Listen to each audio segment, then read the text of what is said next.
Hello and welcome to One Week, One Year, podcast where we watch and discuss every year of film history in order, starting in 1895, the dawn of cinema. And this episode is 1940. I'm one of your hosts, Chris Ellie. I'm a film projectionist, and joining me as always is... I'm Glenn Covell. I'm a filmmaker. Yeah. What's up, Glenn? I got some new decor, some movie themed decor behind me. As you can see that. If If if you're you're listening to this as a podcast, I have a King Kong poster now. just imagine a King Kong poster, Yeah, a very low res King Kong poster. right. You can't tell from this distance, but if you get right up close to it, it's not the highest quality JPEG that they use to make the poster.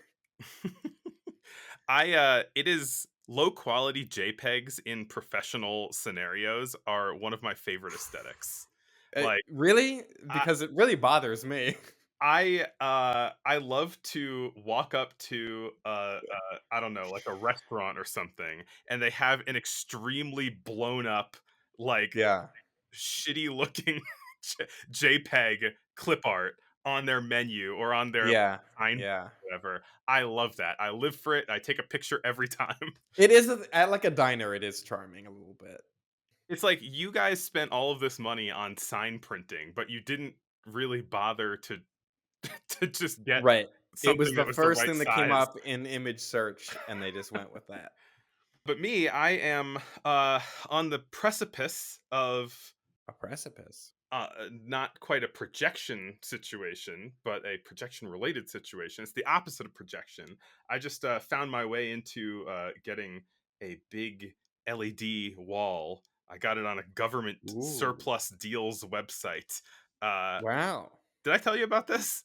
No. Oh, yeah. I mean, I have I might sell 2 of them or all of them, but, like, I for, like, a basically 99% discount, I got Holy shit. I got 4 16 by 9, 16-foot wide by 9 feet tall LED screens that could be used for movies and stuff.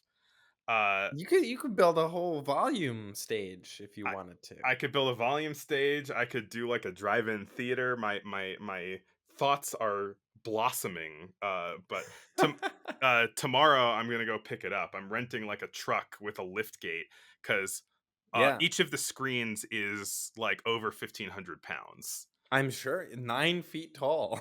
Yeah. That's crazy. So I'm trying to do some research to figure out like what truss I need to buy and like design something that won't fall over. Apparently they're weatherproof, so I can use them outside. It's Whoa. gonna be exciting. It's gonna be exciting. Whoa, whoa, whoa. Yeah, so that's a whole big thing that I'm doing. But Dang, that's cool. yeah, we're back in the 19 or we're back into the normal years, right? Yeah. We did our decade in review episode, covering the 1930s in total, and now we're into a new decade, a dawn of a new decade. And what a decade it is. We'll get into it, but 1940, the 1940s is coming out swinging. Uh, Yeah.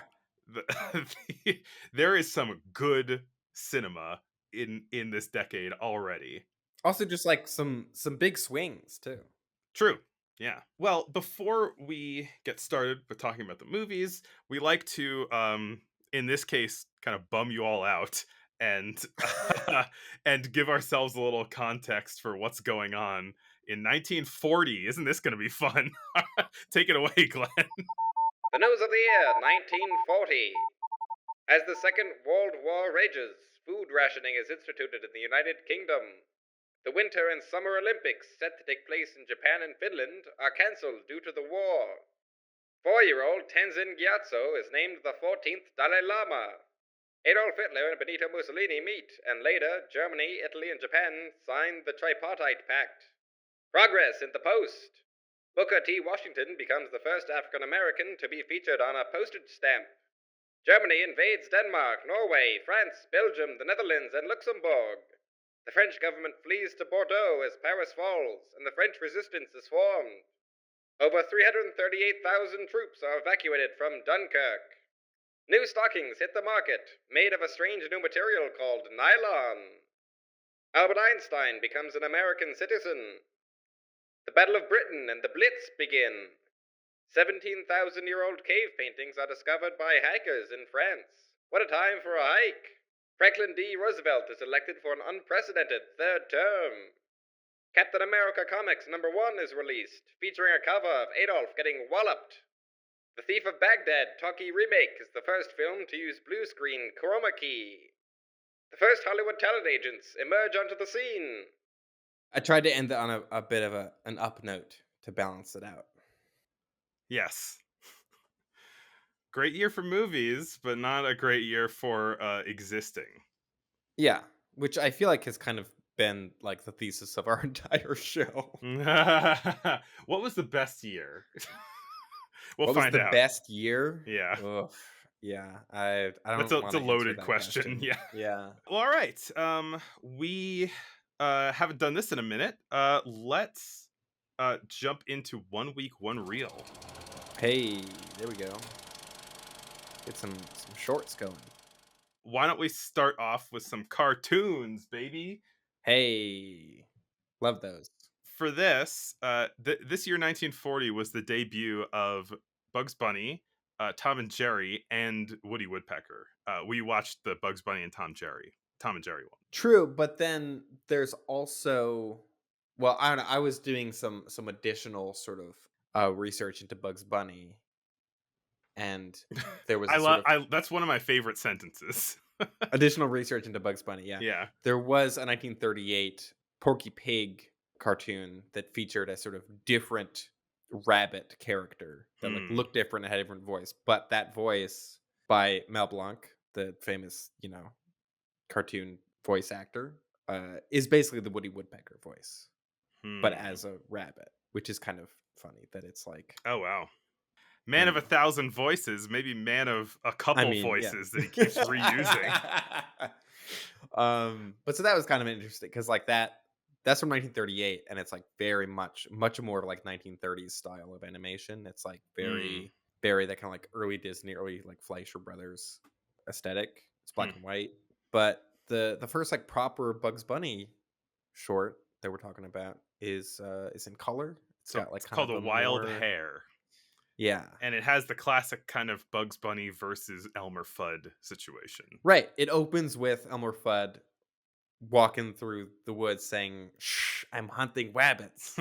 Which is classic, which is exactly what Right. he says. But it's like it's kind of funny how it is that thing. Like I think we've watched a lot of stuff of like, especially in early animation, where it's like, okay, they've kind of got it right. It's like, okay, yeah, this is technically Mickey Mouse, but like they got some things to work out, you know.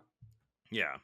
Whereas I feel like Elmer Fudd, especially, maybe not as much with Bugs Bunny, but like Elmer Fudd is like completely fully formed in this Yeah, short. it narratively, if not visually, because these are kind of like what we're talking about are slightly off model Bugs Bunny, Elmer Fudd, Tom and Jerry. They're like Well, visually not off fully off formed yet. modeled. I mean, they hadn't, they hadn't made the model yet. Right, yeah, but like, it's not like they came in like visually fully formed. Right. We're sort of, I guess, somewhat still in like Simpsons shorts territory in terms of That's like it. character Yeah, design. this is Tracy Ullman Bugs Bunny. Kind of, yeah. But yeah, I mean, this is like like Elmer Fudd is trying to shoot and eat Bugs Bunny, presumably, and Bugs Bunny is a real stinker and is sort of messing with him to try to not get murdered.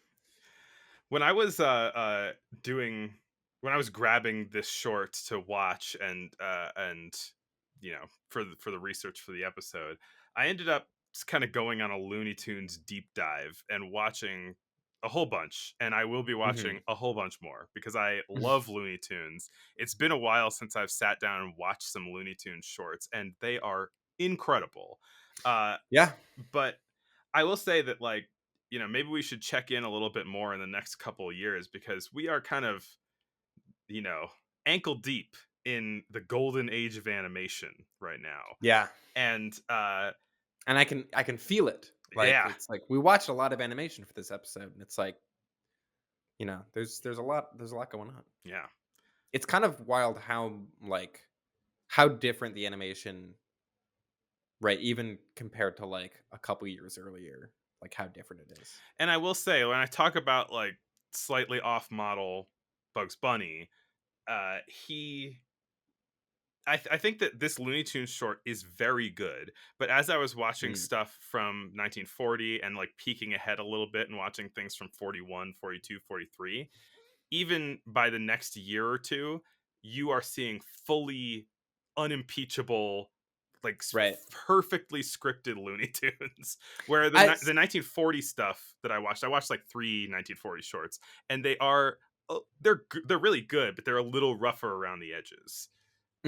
It's worth pointing out that this is directed by Tex Avery, Hmm. Fred Tex Avery. One of the big names. Right, he's sort of like the guy who I feel like kind of set the standard for like what Looney Tunes is almost in terms of like the pacing of it, the humor, the writing, and it's like a lot of that is apparent in this. It's like right the situation, but then it's like a lot of the jokes are like, "Hey, ties a shotgun into a knot," like we're like into a bow. Like Right. that's a very Looney Tunesy thing to do. Yes, it is. And shortly after this, Tex Avery kind of had disagreements with the Warner Brothers studio, hmm and so he moved on to MGM and was involved in Tom and Jerry for much of its run. Ah. And he made Red Hot Riding Hood, which I'm sure we'll be covering. I think well, we have to. It's like Yeah. I don't know. It's iconic. That's gonna be like an easy 1943 thumbnail, is the wolf with his Sure. eyeballs sticking out, Yeah. you know? Yeah. I don't know if you picked up on this. I don't even know if this is accurate, but one thing that I noticed that I might be completely making this up is I thought the Bugs Bunny, the like character design, like you said, it's not quite fully there yet. I kind of feel like Bugs Bunny looks a little bit more like Clark Gable in Huh. this than the like classic Bugs Bunny design. I could see the argument. And I don't know if that's because, right, I've read the thing, which I know is like kind of not 100% confirmed that it's like Bugs Bunny is based on Clark Gable in It Happened One Night. You know, watching this, I felt a little less sure about that, you know? Because Like, also, even like saying, doesn't he say Doc in that also? maybe. Because I was looking up what the, because, says that in this short. Mhm. And I was looking into the sort of, there is a fair amount of like easy to find internet stuff written about the phrase "What's up, Doc?" and like where that came from. And it seems like that's just a thing that Tex Avery would say, or like a phrase that he kind of knew from, I guess, from Texas that Hell people yeah. said. So I was like, ah, sure, throw that in there. Unaware that it would become an iconic, famous piece of American culture. It would become Danny Torrance's iconic line. Mhm. Yeah, but this short, it's, while still being rough around the edges in the way that I was talking about, it's still really well put together. He says, Yeah. "What's up, Doc?" He's doing like classic Bugs Bunny misdirection, Right. uh, tricking Elmer and all that. I was Mhm. almost kind of thinking that we were going to see him in drag in this one, like the really fully formed Bugs Mhm. Bunny. Didn't quite Yeah. happen though. We'll get there. Yeah, I'm not sure how early that starts happening, but I'm sure I pretty get soon. the sense based on the fact that like I do know like a lot of Looney Tunes, like we said in earlier episodes, is pulling from like especially really early silent comedy, and considering how prevalent drag is in early silent comedy, that's like I can definitely see like kind of lineage there. I Things like anvils, sausage links, right? All that stuff that we were like in 1900, we're like, hey, Looney Tunes stuff. I think that if we're to kind of bring in Tom and Jerry here, something that I was hmm noticing about both of these shorts is that they are both very infused by the physical comedy of silent movies. Uh, hmm but I think that Tom and Jerry feels even more directly inspired by silent comedy, where Hmm. Tom and Jerry don't talk, like it is all Right. Yeah. motion. It's all Action. action, Yeah. reaction. right? Yeah. Looney Tunes is able to kind of set up these like more bizarre scenarios, I guess, where like Tom and Jerry, by the fact that they usually don't talk, they're the comedy is being completely led by this silent comedy style slapstick action, which yeah, it's like they're taking their kind of comedy worlds and sort of separating them down as these individually definable things, which Mm. I dig, Hmm. you know. Yeah. Sylvester and Tweety is a different vibe than Tom and Jerry, you know. Yeah. Yeah.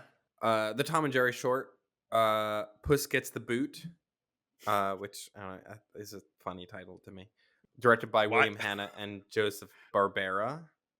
Heard of them? Ah, It is funny how like we watched right two cartoon shorts and both of them are just like full of like early cartoon, just like big names, right? Like big kind of iconic characters and things. Like 1940 was big year for animation for sure. yeah, yeah. And we'll talk more about that later. Yeah. What movies are we talking about? Who knows? One thing I especially like in Puss Gets the Boot, again with like character design, Tom the cat is definitely a lot more kind of cat like. He's like less anthropomorphized. Yeah, yeah. There's a lot more like there's like more like hair texture. That was something that I was looking at that and I'm like, I bet they started animating that and they're like, let's Yeah, shave never all this mind. hair Never off. mind. Yeah. Let's make it all clean lines and Let's not like draw like, give him actual like hair, clumps. But it kind of adds to like it makes Tom kind of less of a cuddly looking character. It's like Tom is a bit more sinister, I think, in this, Yeah. or I comes across that way. One thing that was kind of surprising to me about this short was that normally there's like a kind of different dynamic between Tom and Jerry where Jerry is less like the absolutely terrorized victim and more like this kind of shit-eating aggressor, you know? Right. It's a bit more of an Elmer Fudd Bugs Bunny situation, right? Where like Jerry is kind of messing with Tom a bit more Yeah. and kind of right. The dynamic is more even handed as it goes along. Yeah. Yeah. It does like kind of give Jerry some more power toward the end of the short, but for much of it, you're just like, this is just watching Right. this cute mouse getting terrorized, you Yeah. know? Also worth noting that Tom isn't named Tom in this short. He's No. Jasper. So maybe it's a different cat altogether. Maybe that's why it looks No, it's not. different. One thing I noticed is like both this and the Wild Hare have animals begging for their lives by the end of it. Like at the end of the Wild Hare, there's the whole thing where like Bugs Bunny begging for his life, and Elmer Fudd thinks that he's dead, and goes, "I'm a moiterer," and like right, they both kind of have that moment where like the aggressor right is like, "Oh no, Mhm. what have I done?" And then they inevitably just get slapped around. Another thing that kind of another small element that links both of these is they both kind of have comedy bits where they acknowledge the camera, which Hmm. uh I hadn't picked up on that. it's an interesting choice. I mean, it's something that Looney Tunes I think is probably more known for. Yeah, a lot of like turning to the camera like Get a directly. load of this guy. Very fun cartoons. You got anything else Yeah. to say on the on these cartoons?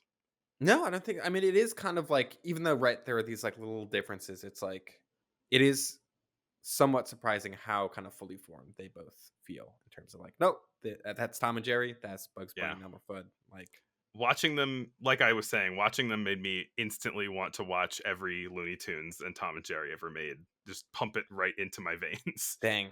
I mean, that is, I think, a commendable goal.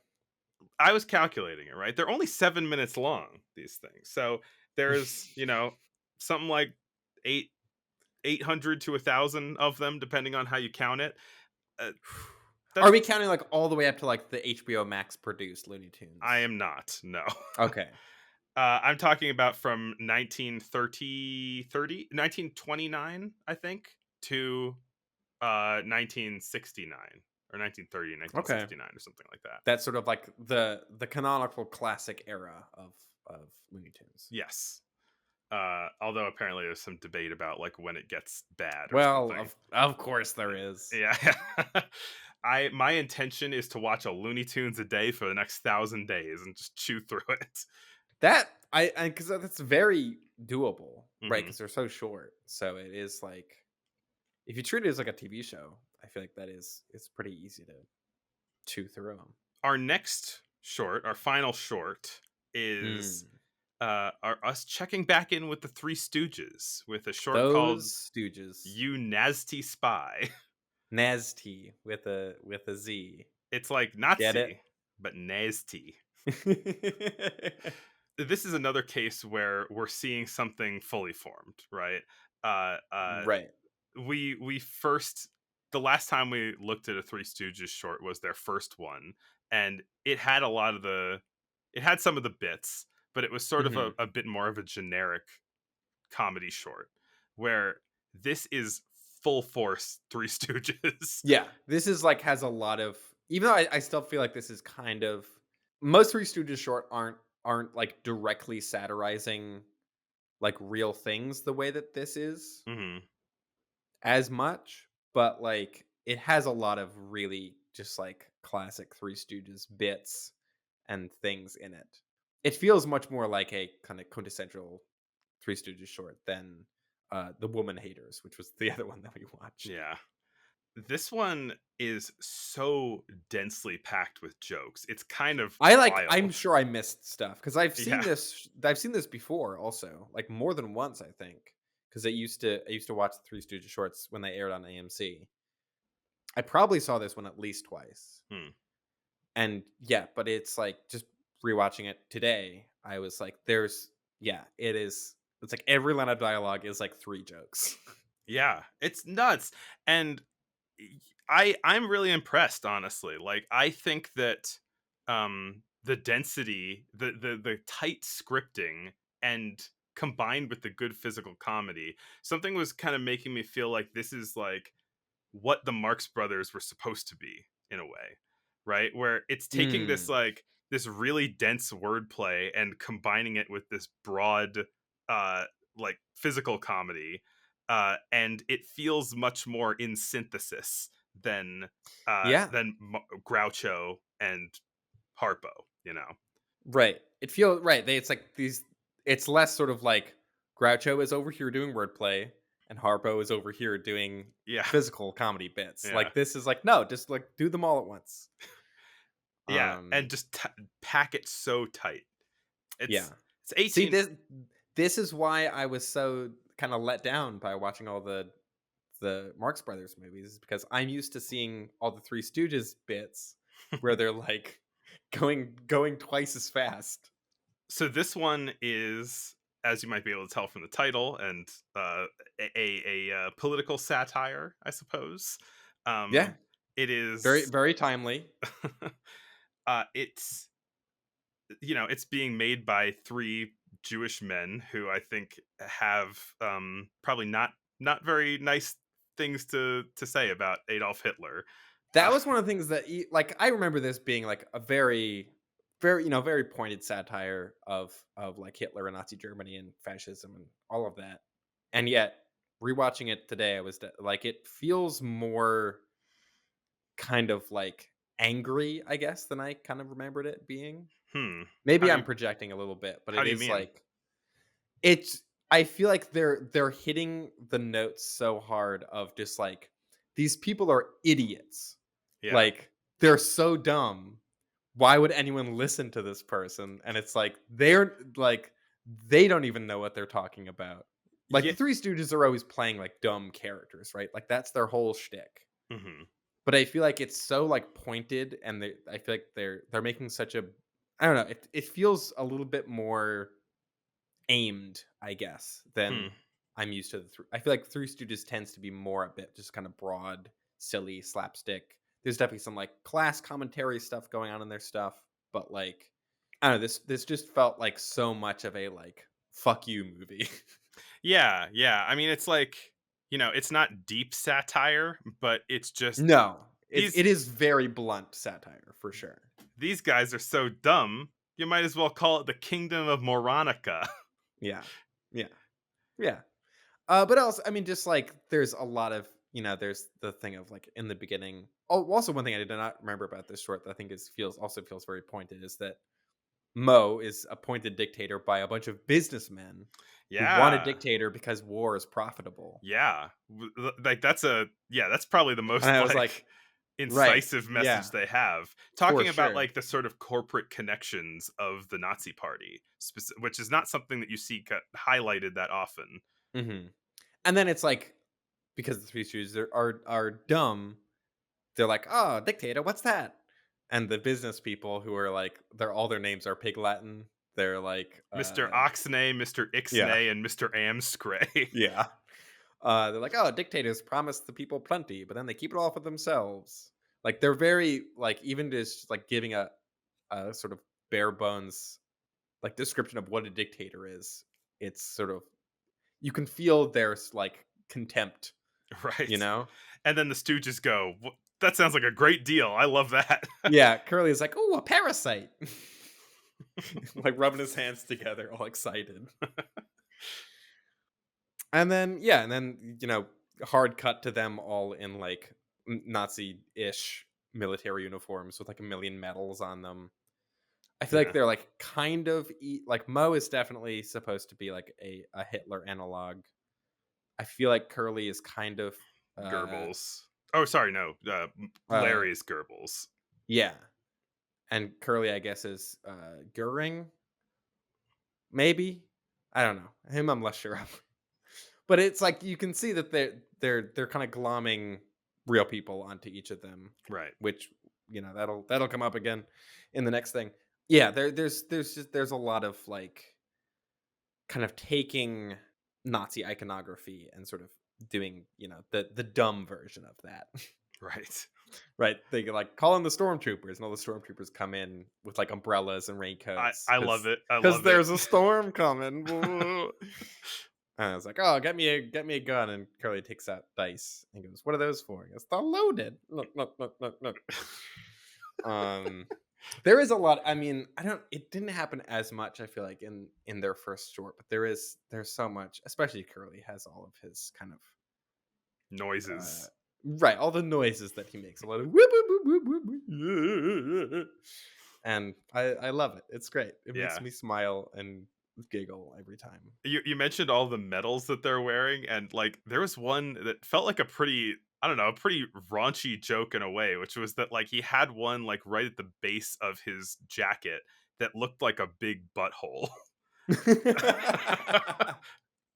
I mean, who knows? Maybe Yeah.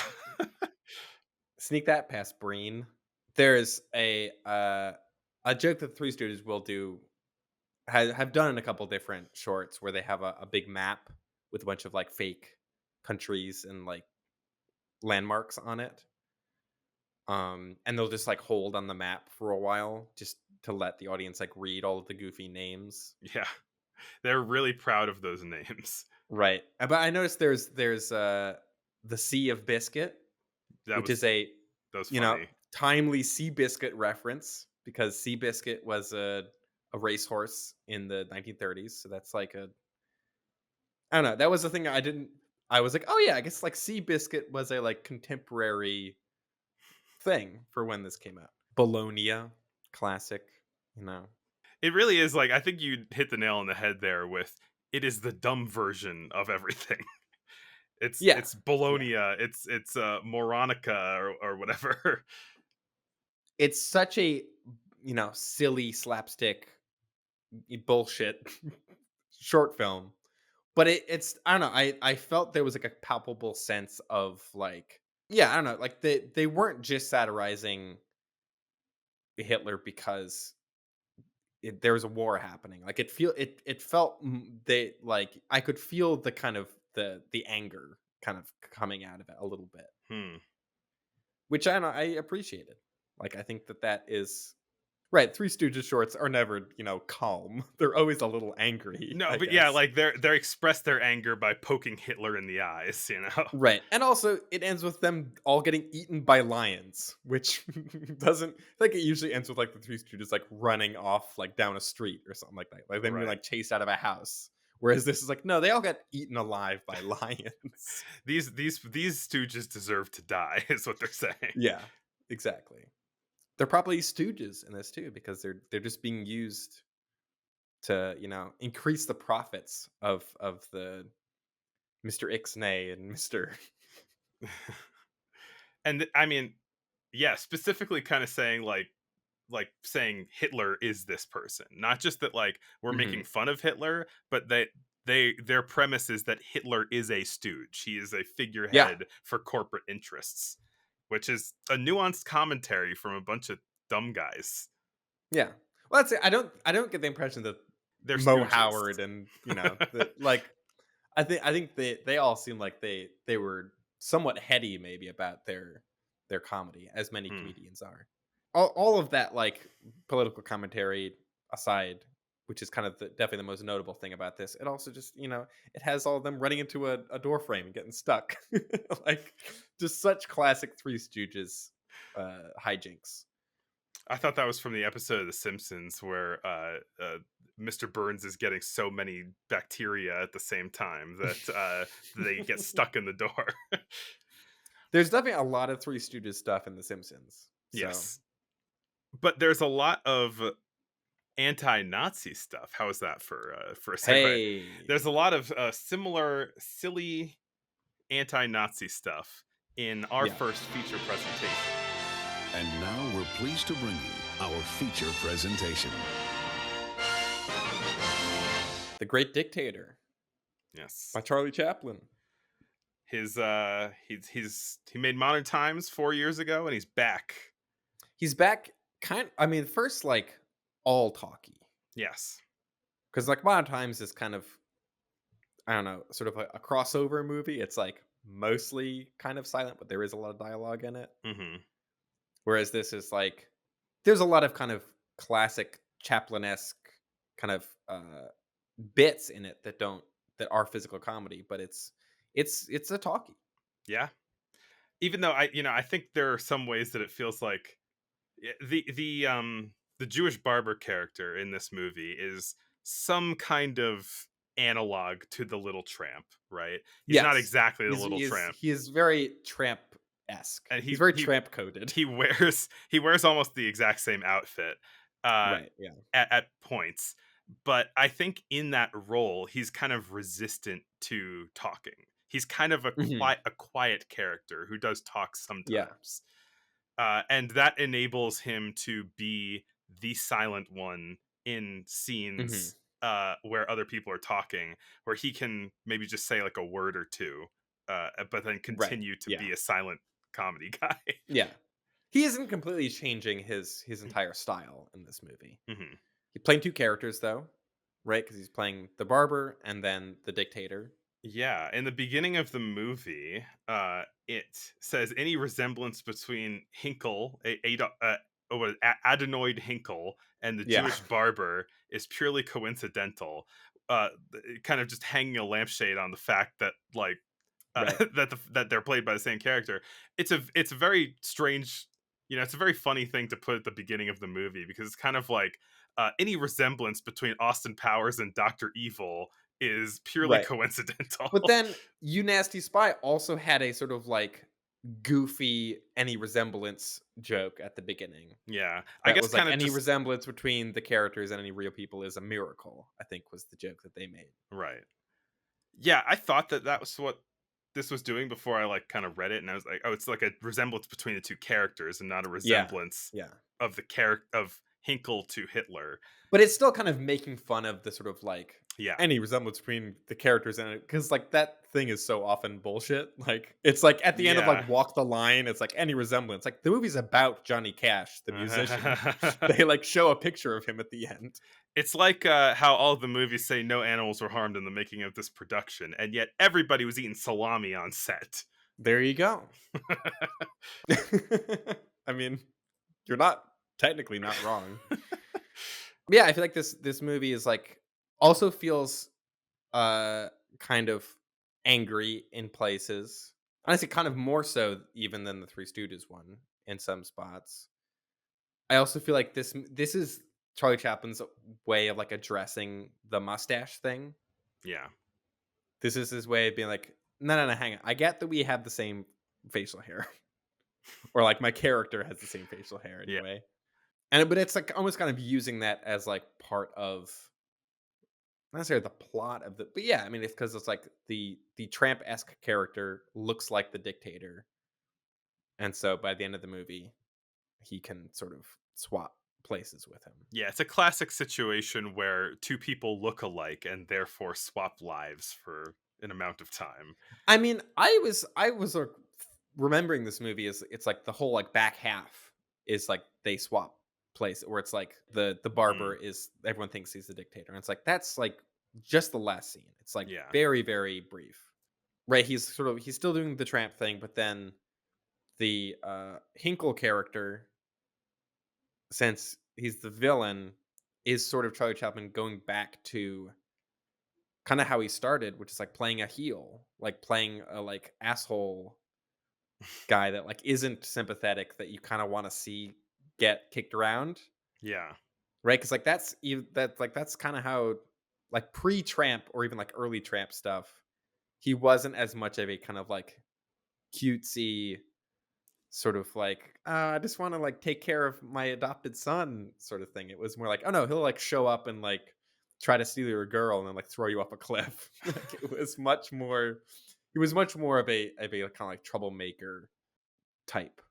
And so I think he's leaning back into that like heel character side of Hmm. himself I mean, in this. it's interesting in this that like he gets some comedy out of his extreme meanness. I think with you know a kind of asshole type comedy character in the vein of like Steamboat Willie Mickey Mouse, it's Mhm. somebody who's a troublemaker rather than somebody who is like a legitimately evil person, right?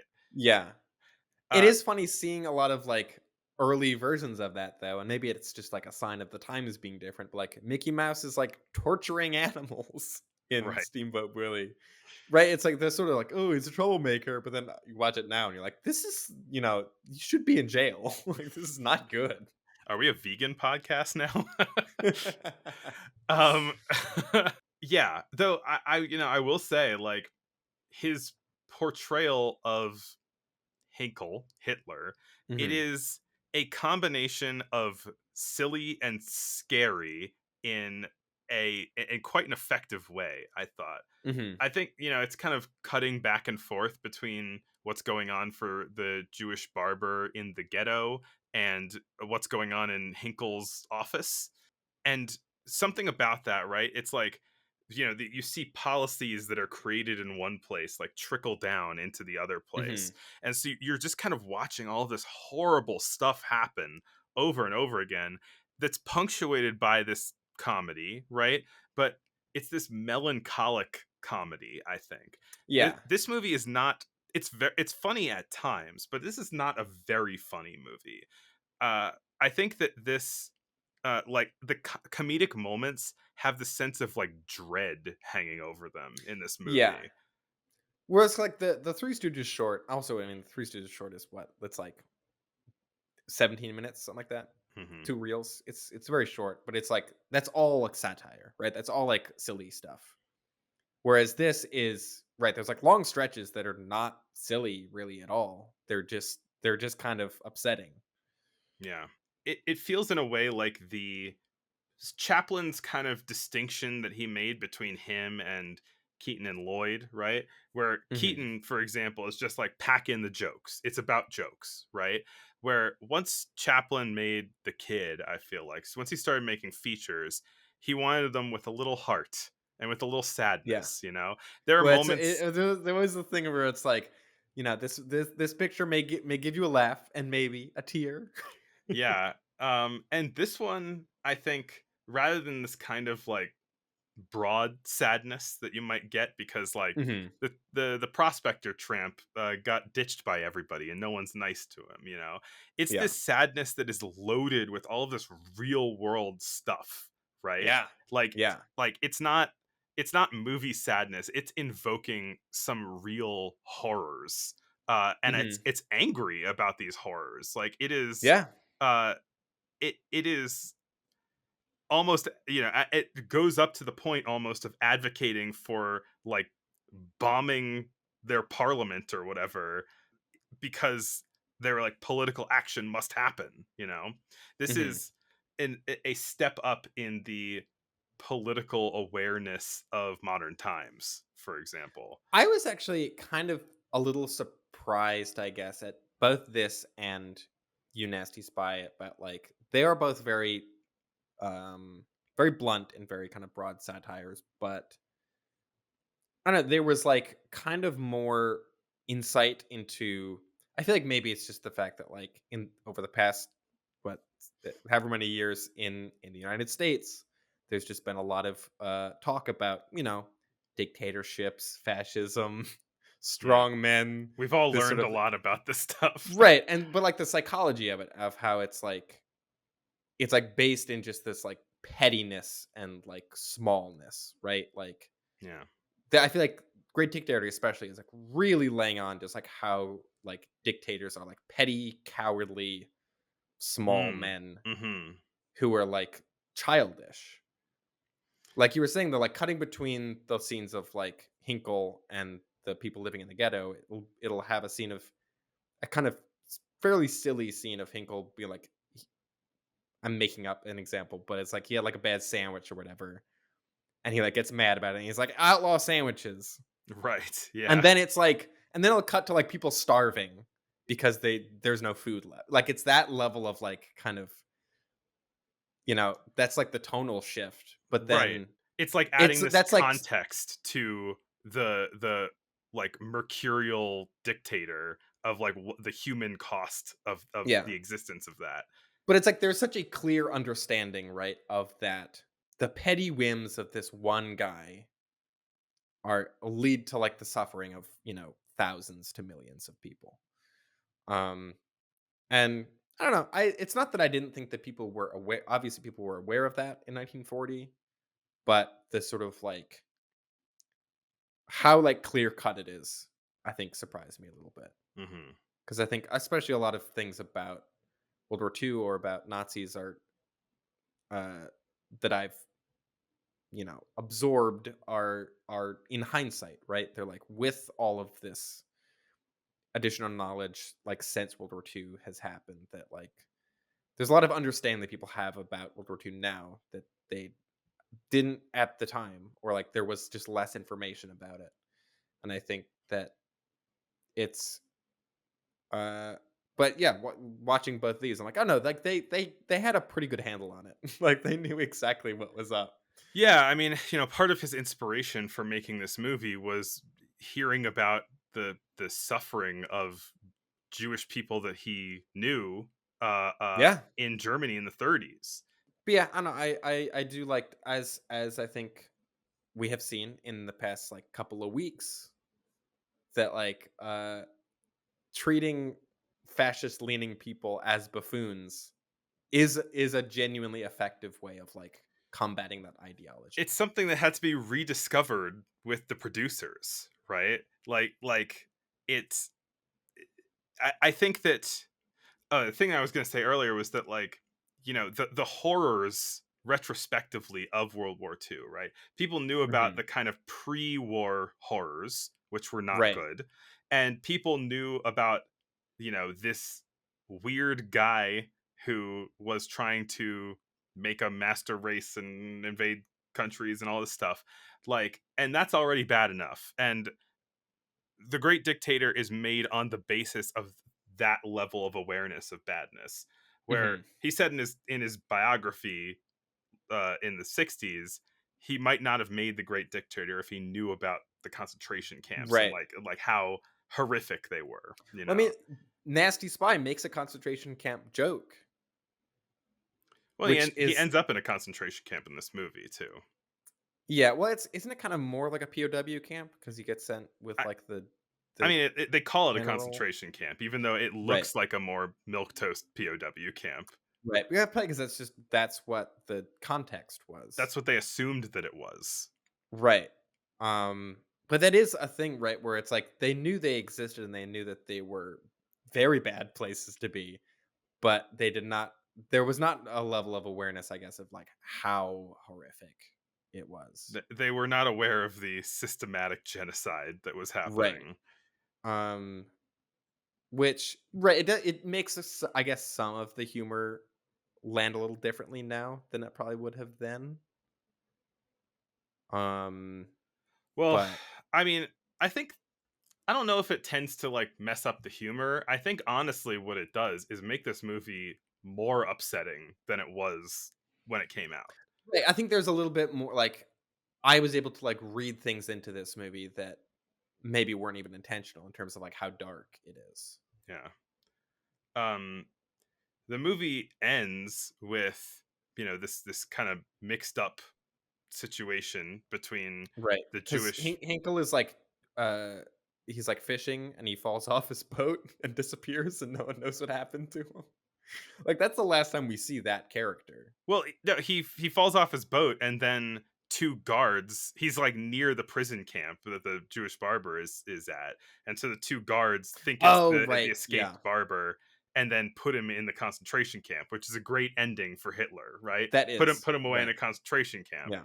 where uh the Jewish barber is posing as Hitler, as Hinkle, and Mhm. and then ends up accidentally kind of finding his way into having to deliver a victory speech of a like we successfully invaded a country, right? Mhm. And he's trying to keep his ruse up, and he delivers a speech at the end of this movie that knocks you on your ass, or It's so good. it I was overwhelmed when I was hearing this speech. It was, especially with like everything that is loaded into the movie with the knowledge of the concentration camps. It's heavy. It's Yeah. heavy. But it's it's sort of it's not just like wallowing in sort of, it's a very No, it's beautiful. it's a very kind of, I feel like uplifting is kind of the wrong word, but it's a It's very optimistic. it's a very optimistic Yeah. monologue. It's talking about how, greedy, horrible people will take advantage of others. It talks about how they turn people into machines, which is calling back to some of the Mm, theming in modern times. Uh, but then I think, yeah, a really potent line from it was where he talks about how, even horrific dictators are men and they will die. And as long as men die, then liberty will survive, mm, because people like Hitler, even if it takes for the entire length of their lives, will eventually die, and what they stand for will die. And there is hope, and it's yeah. oh, I wish this movie didn't like hit home so much, just because like I wish the state of the world was different right now. right. But like, yeah, I feel like this movie felt very timely to 2024. Yeah, I mean, well, the thing is that it's like these are universal themes, because it Mhm. is a universal throughout history experience of people taking advantage of other people, of people Right, seizing yeah. power and killing and worshiping, demanding that other people worship them. It happened with kings, it happened with fascists, uh, and in some ways, it's happening today. And it feels like, the uplift that is meant from that speech, the optimism from that speech, is something that we can apply to today. Yeah. I certainly was, like, roused by it. Yeah, Um, I was like, I do I do think do I need to do something right now? it Right. I do think it's really, I find it really interesting how I think this is, of everything that I've seen, this is one of Charlie Chaplin's best works, Yeah, and I think the best part of it is this speech, and it's for a guy who is like kind of the image of like silent comedy, right? It's like that is if you were to personify like silent comedy into a single person, most people would pick Chaplin. Hmm. You show a picture of the Tramp, people know that that's like, oh yeah, silent movies. You know, like there's an immediate kind of shorthand there, and the like best and kind of most powerful moment in this movie is like him basically staring directly down the barrel of the lens and speaking. Yeah. That's interesting in that sense, but it feels like Charlie Chaplin almost being like, if I'm going to speak in a movie, I'm going to like use my voice in the sort of poetic sense, right? It's like he's speaking up for people that he feels don't have a voice in the United States, who's Yeah. like not part of World War II yet, right? There's still kind of like a big isolationist movement to be like, no, stay out of the war. We did this already. We don't want to do it again. Yeah, this movie is depicting the human horrors of it's like we need to help here. Yeah, for everything that I don't like about Charlie Chaplin as a person, of like the person he was, and there's a lot not to like. I think like him making this movie and being so kind of outspoken is really commendable because Yeah. he does a good job with it. Like he's not just yeah, I don't know. Like the way that this movie ends, I found very yeah, very powerful. Yeah. Honestly, that ending speech was like one of the most powerful moments I've ever experienced in cinema. I was awestruck by it.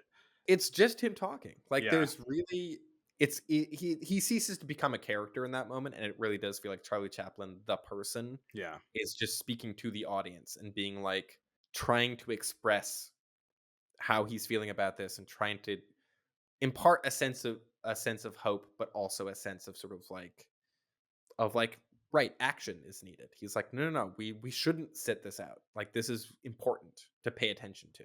I really like what you said there about it being the silent comedy guy who's speaking right now, right? I think when we talked about modern times, one of maybe a light criticism that we had of it is that it didn't do anything super monumental with taking the Tramp and allowing him to speak, Hmm. right?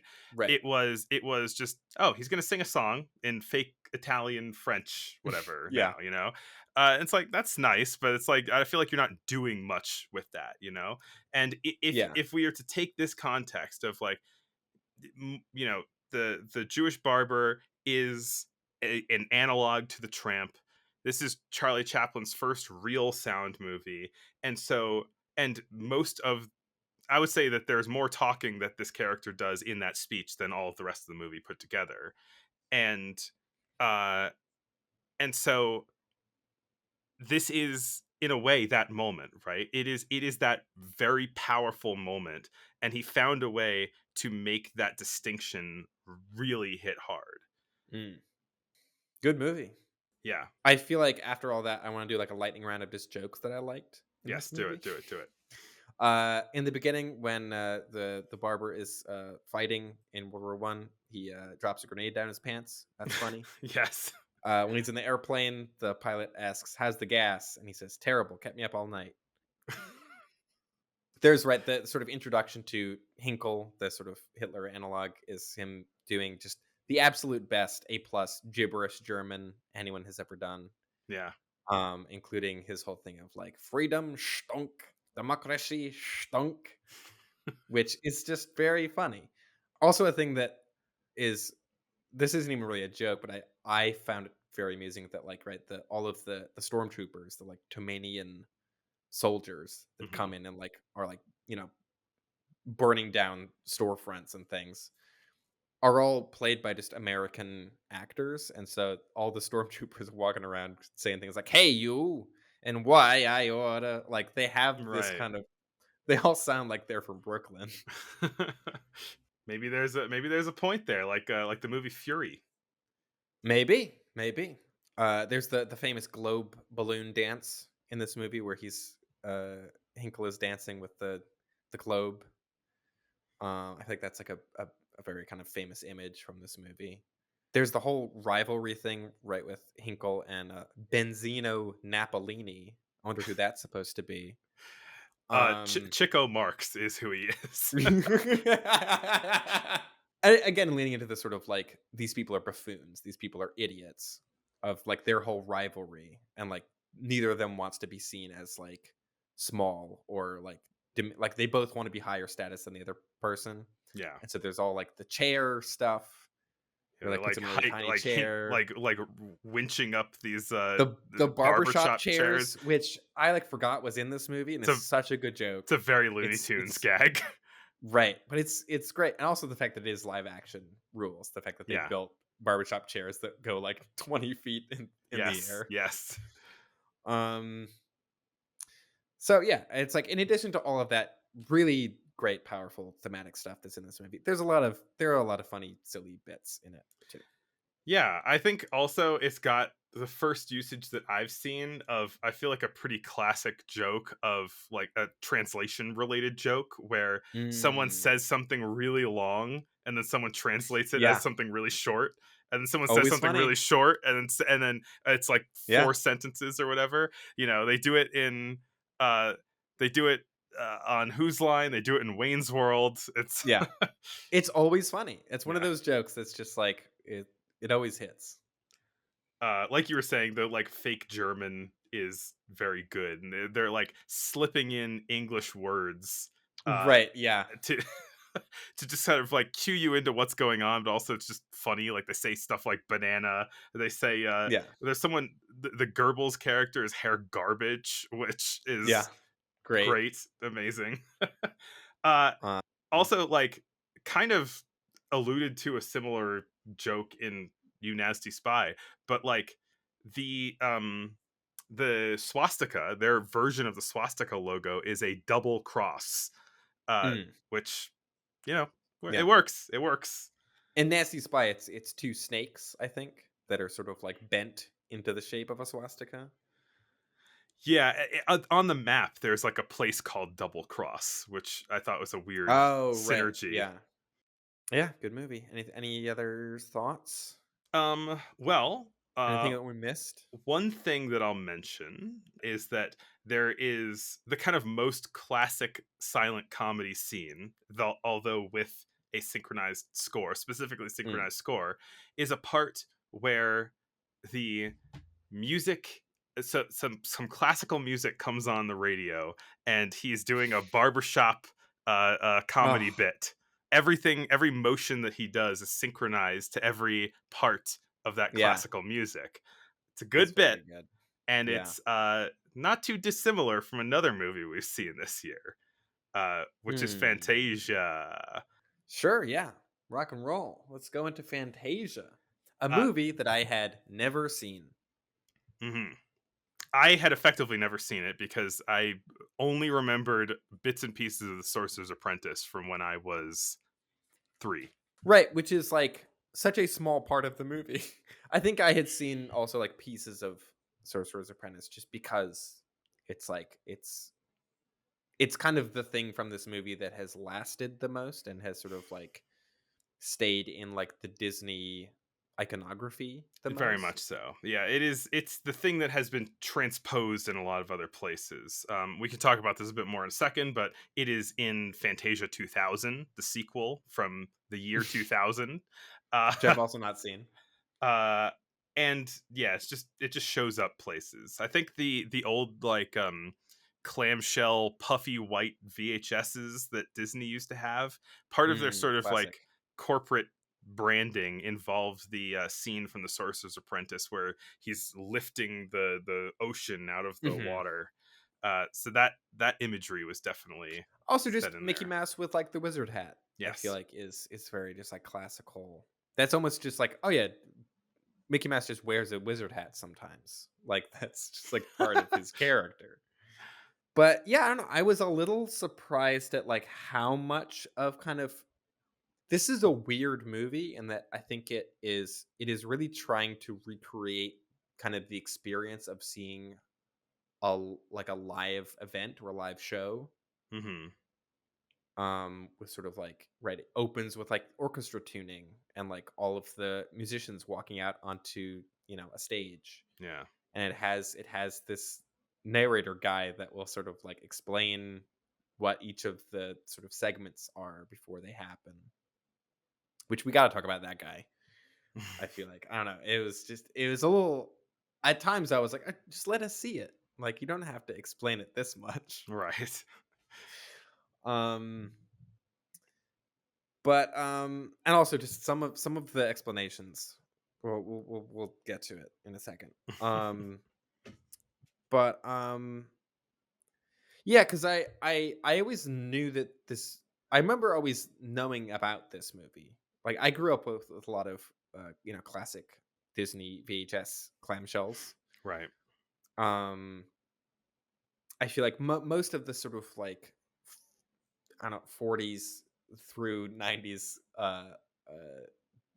Disney classics were I had seen in some form, right, as Hmm. a kid growing up. Mm-hmm. I had never seen any of this outside of maybe like clips in other things of Sorcerer's Apprentice. And I kind of, even though I think this movie rules and I like it a lot, I understand why it isn't like a childhood favorite for a lot of people. One of my takeaways from watching it effectively for the first time is, and thinking to how none of it really made much of an impact on me when I was a kid, was like, Mm. this is not for kids. Like, it's I not a think it is, it's kid but it it is more or less kid appropriate, but yeah. like this is a movie that is steeped in, honestly, like modern art, Yeah, it yeah. is it's a And classical music. and classical music. Like, part of the mission of this movie was to take something that people find alienating and boring, which is classical Mm. music, and making it more accessible.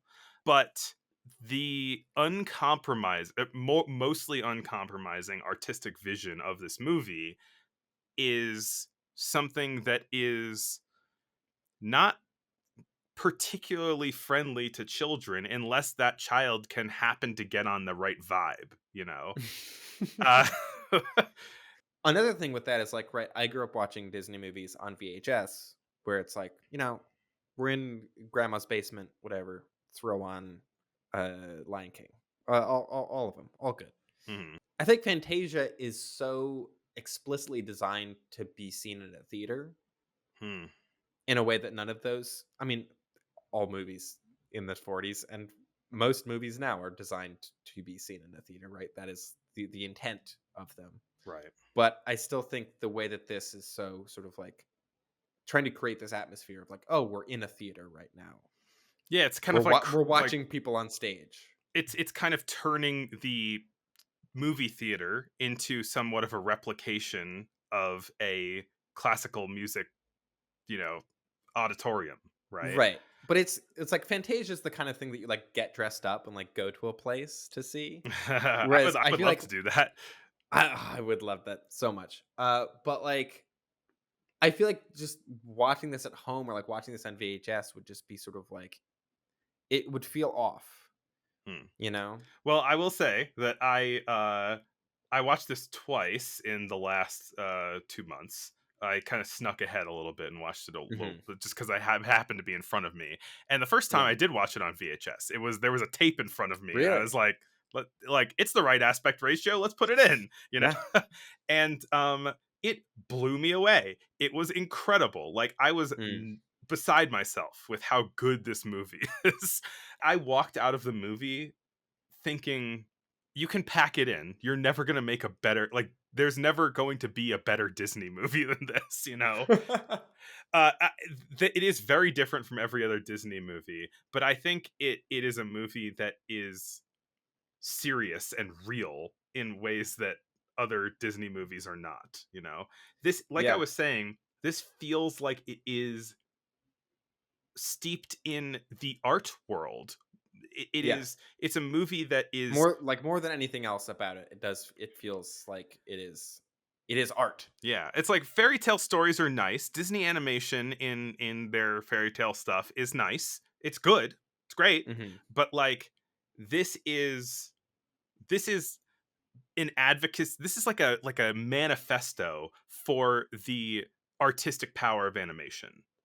Uh, Mm. and Yeah. it is using a sort of more established medium, a more respected medium, I think, to like kind of elevate animation in people's eyes up to the level of something Hmm. serious like classical music. But then also part of the mission was to take classical music and make it more accessible to people through animation. And what it does is this synesthesia, basically, in this movie. Mm. It is using abstract animation that was very specifically inspired by some of those German abstract animators that we've covered on the podcast. But I definitely thought of those, but it was specifically inspired by those. Yes. Yeah. Interesting. I mean, it makes a lot of sense for Partially. sure. There's another animator, or there's another German animator who started work on this movie, and he came around later than the opuses and the Hmm. rhythmuses, but like it was all part of the mix of inspiration on this movie. Mm. And that was like art stuff. That is abstract art. And a lot of this movie, particularly in the beginning, is full abstraction. It is taking the sounds of music and physicalizing them into light and shadow and color and shape. It's fantastic Mm. without Yeah. being too like up its own butt, you know? Right. It's still just kind of like, for the most part, very kind of light and fun and jaw dropping to look at. Yeah. I do think if I had seen this as a kid, I probably would have been kind of baffled by it. Hmm. Like, I don't know what I would have made of of this movie as a kid. I think I mostly would have been like confused. Right. Because But I don't know. I might have loved it. Who's to say? it's like more or less Um, 0% narrative, this except for the right, Sorcerer's Apprentice. right. That's definitely, and that's like barely a narrative, but that's definitely the most narrative heavy part of it. There's also the sort of like the the like earth cooling and like life evolving and like dinosaurs and that kind of thing. Which I was during that I was like, how come I didn't watch this as a kid? It's got dinosaurs in it. Like I would have Well, loved they're this. packed into the back half of the movie. Sure, but then also like the dinosaur segment is like very kind of dour, Yeah, right? It's like a T-Rex eats a Stegosaurus and it's like sad. especially It's because like Stego's my favorite. there you go. It's the state dinosaur of Colorado. And then it's sort of like the narrator guy is like, we don't know what happened to the dinosaurs, but they might have all just like starved to death because there was a drought, pretty much. It's This big this movie is pre-asteroid theory. pre-ast I mean, asteroid theory might have existed, but I guess it wasn't as sort of like as widely accepted as like we all agreed this is what happened, right? And there's the extended segment of like all the dinosaurs looking for water and like all the water drying up and then like slowly like dehydrating and dying. It's really pretty rough. And so it is even for like a thing where it's like, oh man, animation, it's got dinosaurs. It's like, yeah, but it's like very depressing dinosaur stuff. Yeah, I mean, I don't think this movie is particular like necessarily definitionally not kid friendly, but it's got like scary imagery in it. It's 2 hours Mm, long. It doesn't yeah, have a story. It's like it's very right. abstract. It's like if your kid can get on the vibe of classical music and shapes and colors, and they grew up on AI generated iPad videos, then like Ugh, maybe But yeah, I mean, this movie has not exactly, but like Satan in it, you know? right. Mephisto, right? Because in Faust, it's not actually It's the devil, right? Chernabog. Uh, s- Oh, whatever. He's a big guy with horns and wings and stuff. yeah. I definitely noticed some Murnau influence, especially in that segment. Yes. Yeah. Very direct, like I mean that is Faust. like basically lifting images from Faust almost directly. Real quick thing with the dinosaurs, there when introducing that, we're like talking about the dinosaurs. The narrator guy, the sort of he's not the conductor. He's like the I don't know what to call the guy. The MC. He's a music The critic. MC, yeah. He's describing right. It's like, oh, there were various kinds of dinosaurs. Most were vegetarius, which I don't think is a real word. I think herbivorous maybe is the word he was looking for. It's dinosaur correction corner with Glenn. It's not. It's vegetarian or herbivorous. There's no I don't think vegetarius is a real thing, but I could be wrong. If vegetarius is a real word and you know this for a fact, get in the comments. And then he's saying like, oh, most dinosaurs, whatever. And then he's like, but some dinosaurs, they were like gangster dinosaurs. I'm like, whoa, hang on. They weren't. They were carnivorous. They weren't gangsters. There's nothing they weren't organized like about them. Right. They weren't like running dice games in the back of a bar. Like, I just find that so. But also, the most 1940 way to describe what like a T-Rex is, like, oh, he's sort of a gangster dinosaur. Now I need an illustration of a T-Rex in a pinstripe suit With a Tommy gun. Yeah. I also think go back to I'm bouncing all over the place, but definitely some Murnau influence. Also, maybe some kind of Curtiz and or James Whale stuff, especially in Sorcerer's Apprentice. Like there's a lot of silhouette stuff in that. I forget. And Murnau does silhouettes too. True. That's why it feels like less of like a direct kind of like Curtiz thing. I feel like there was something else that was like very James Whale-esque, but I don't remember what it is now. This movie opens, I think the first segment they do is with the Nutcracker Suite. Maybe it's the second one. Yeah, the second one is the Nutcracker Suite. The first is the Toccata and Fugue in D minor. Right, which is in The Aviator when he's shooting the dogfight in Hell's Angels. That's right, yeah. And I kind of think that might be a Fantasia reference. Just because of like it's that part, it's like the music used in The Aviator is over like clouds and like things moving through clouds in Fantasia, and then it's like in The Aviator, it's like that music starts as you see a plane like moving through clouds. I can see it. I don't know.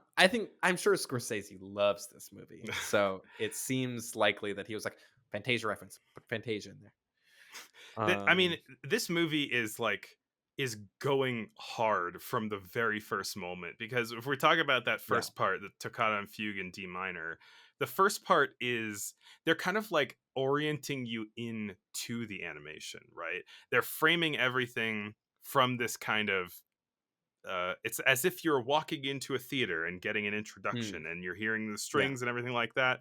But the way that it takes you from reality into cartoons is making making an incredibly stylized reality that is beautiful. It is so cool. It is taking these kind of like Busby Berkeley, like lavish, amped up and in Technicolor Busby Berkeley tableaus of imagery and using it to make the light dance and the shadows multiply across the walls, and like someone hits the drum and it changes this color and then the next color. It is some of the coolest lighting I've ever seen. I hadn't even thought about Busby Berkeley, which makes I feel that's like weird because it feels like there is such a clear like Busby Berkeley influence on this movie. Yeah, I mean, even that's the thing is like I think I knew that there was some live action stuff in this. I didn't think I realized how much of it there was. But like that stuff all looks absolutely gorgeous. Yeah. Like the lighting in those like live action things with the orchestra is so good. And the way that they like when they reintroduce the like come from the animation to back to the conductor, and the camera like just this dramatic motion toward the back of his silhouette while he's making these like really dramatic like hand movements. It's so cool. So good. I just can't stop like gushing praise on this movie. I mean, I'm right there with you. Like this thing is it feels weird that it took me this long to see it, but it's really, I mean, I think my Letterboxd review of it is just the word breathtaking ! Like that's my response. I'm just like, this is incredible. This is just like such a symphony of light and sound, whatever. I feel like it's easy to get kind of sound a little hyperbolic talking about it, but it does like it really. I was like leaning forward watching all 2 hours of it. Like Yeah. I was really enraptured by this. Well, and yeah, you say like a symphony of light and color. This is a I mean, that's movie that the most accurate description possible. It's literally a symphony. right, like, they didn't use the word synesthesia, but like part of what the MC says is sort of the premise of doing this animation is to take what you might imagine in your head while listening to this Hmm. complex music and Yeah. then drawing it out, making it. And so they have a couple of different ways of understanding that. Some of that is a little more narrative, some of it is a bit more representational, some of it So, is some more of it is a horny centaurette dance. and some of it is like abstract and non-literal. Like there's this like play in the movie between, not to like get all like art critic or whatever, but it's like there's this constant like playing between like literality and non-literality, and like representation and non-representation. And so you have these abstract things that are like these abstract shapes that are like evoking in their movement the movement of a bowstring or of a drum hit. And like that's on the more like the higher side of Hmm. non-representation. But then you've got like the kind of highly representational dinosaur sequence, but then like while like a horn blows, the lightning kind of fizzles with this in the same rate as the horn. Hmm. The world is forming itself to fit the music. Right. It's like all the volcanoes are erupting in synchronicity with the music. Yeah. And the way that they usher you into this is they make an almost animated reality through light and shadow. Yeah. Great. Ah, Love to see it. The centaurette thing was yeah. very weird and made me laugh because also the MC at the beginning is sort of like, and we're gonna see, mythological creatures. We're gonna see centaurs, half man, half horse, and we're gonna also meet the girlfriends, the centaurettes. And it's like, wait, what? Hang on. Yeah, that was funny. Just so like, it felt like such a I don't know, kind of 1940s in not as good of a way, but like very much just like, wait, what? Like, why would you do it that way? When he's introducing the like origin of life on Earth like thing, he calls I don't remember if it was the dinosaurs or like proto mammalian things, little crawling horrors. Yes, exactly. Like, there's so many things that guy says where I'm just like, wait, who wrote this? Like, who is this guy? Why are we listening to him? Because it seems like he either doesn't either quite know what he's talking about or just has very strong opinions about certain things. Steve Martin is that guy in Fantasia 2000. Dang. I mean, that's exciting. So it's a choice. Yeah. Right. There's the whole kind of like Greek bacchanal segment Hmm. also, which I feel like was just full of just very silly. I thought very silly imagery, including the horny centaurette dance, which is just like what who's that Comedy Bang Bang character who's the like he's like the guy who runs the Rockettes I don't know that one. show.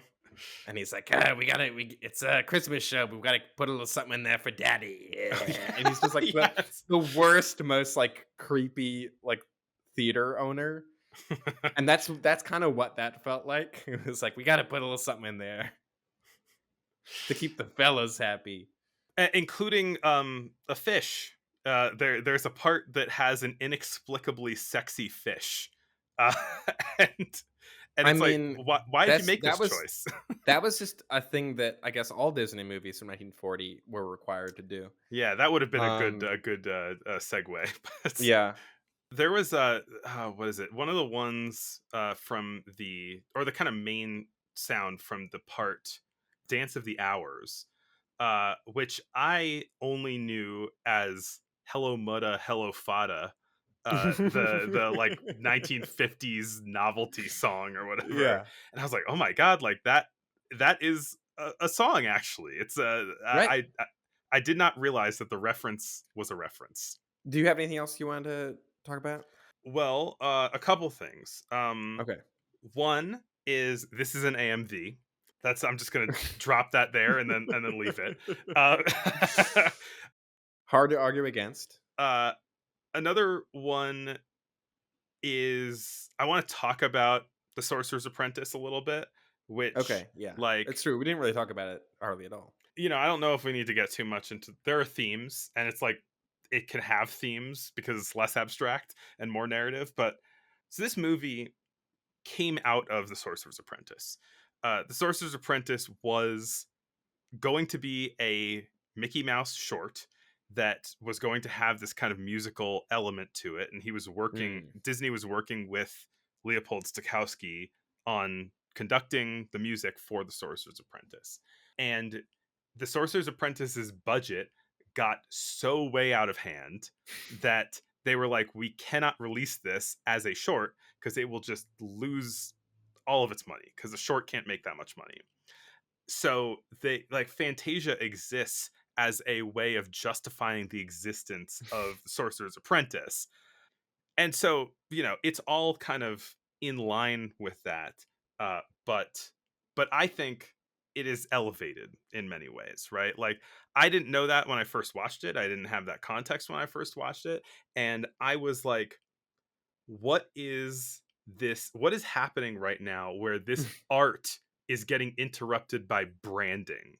You know, like, like it is this abstract, beautiful, Sorry, that's just amazing. every Disney movie. Right. Yeah. I mean, now, right? But like, I think that there are ways that I really like it because it does break up the abstraction. It is like a Mhm. different kind of thing that's nice in that, like, it's more character animation, and it's good character Mhm. animation, but it is, it feels, it definitely sticks out more than the rest of the stuff.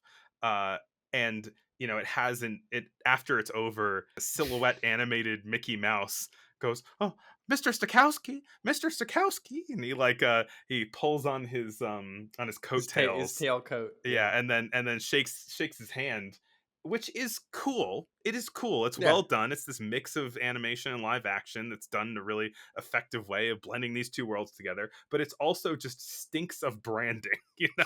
Well, I think it does because, like, Disney as a company is, like, so well known for that now, and that's, like, their whole deal.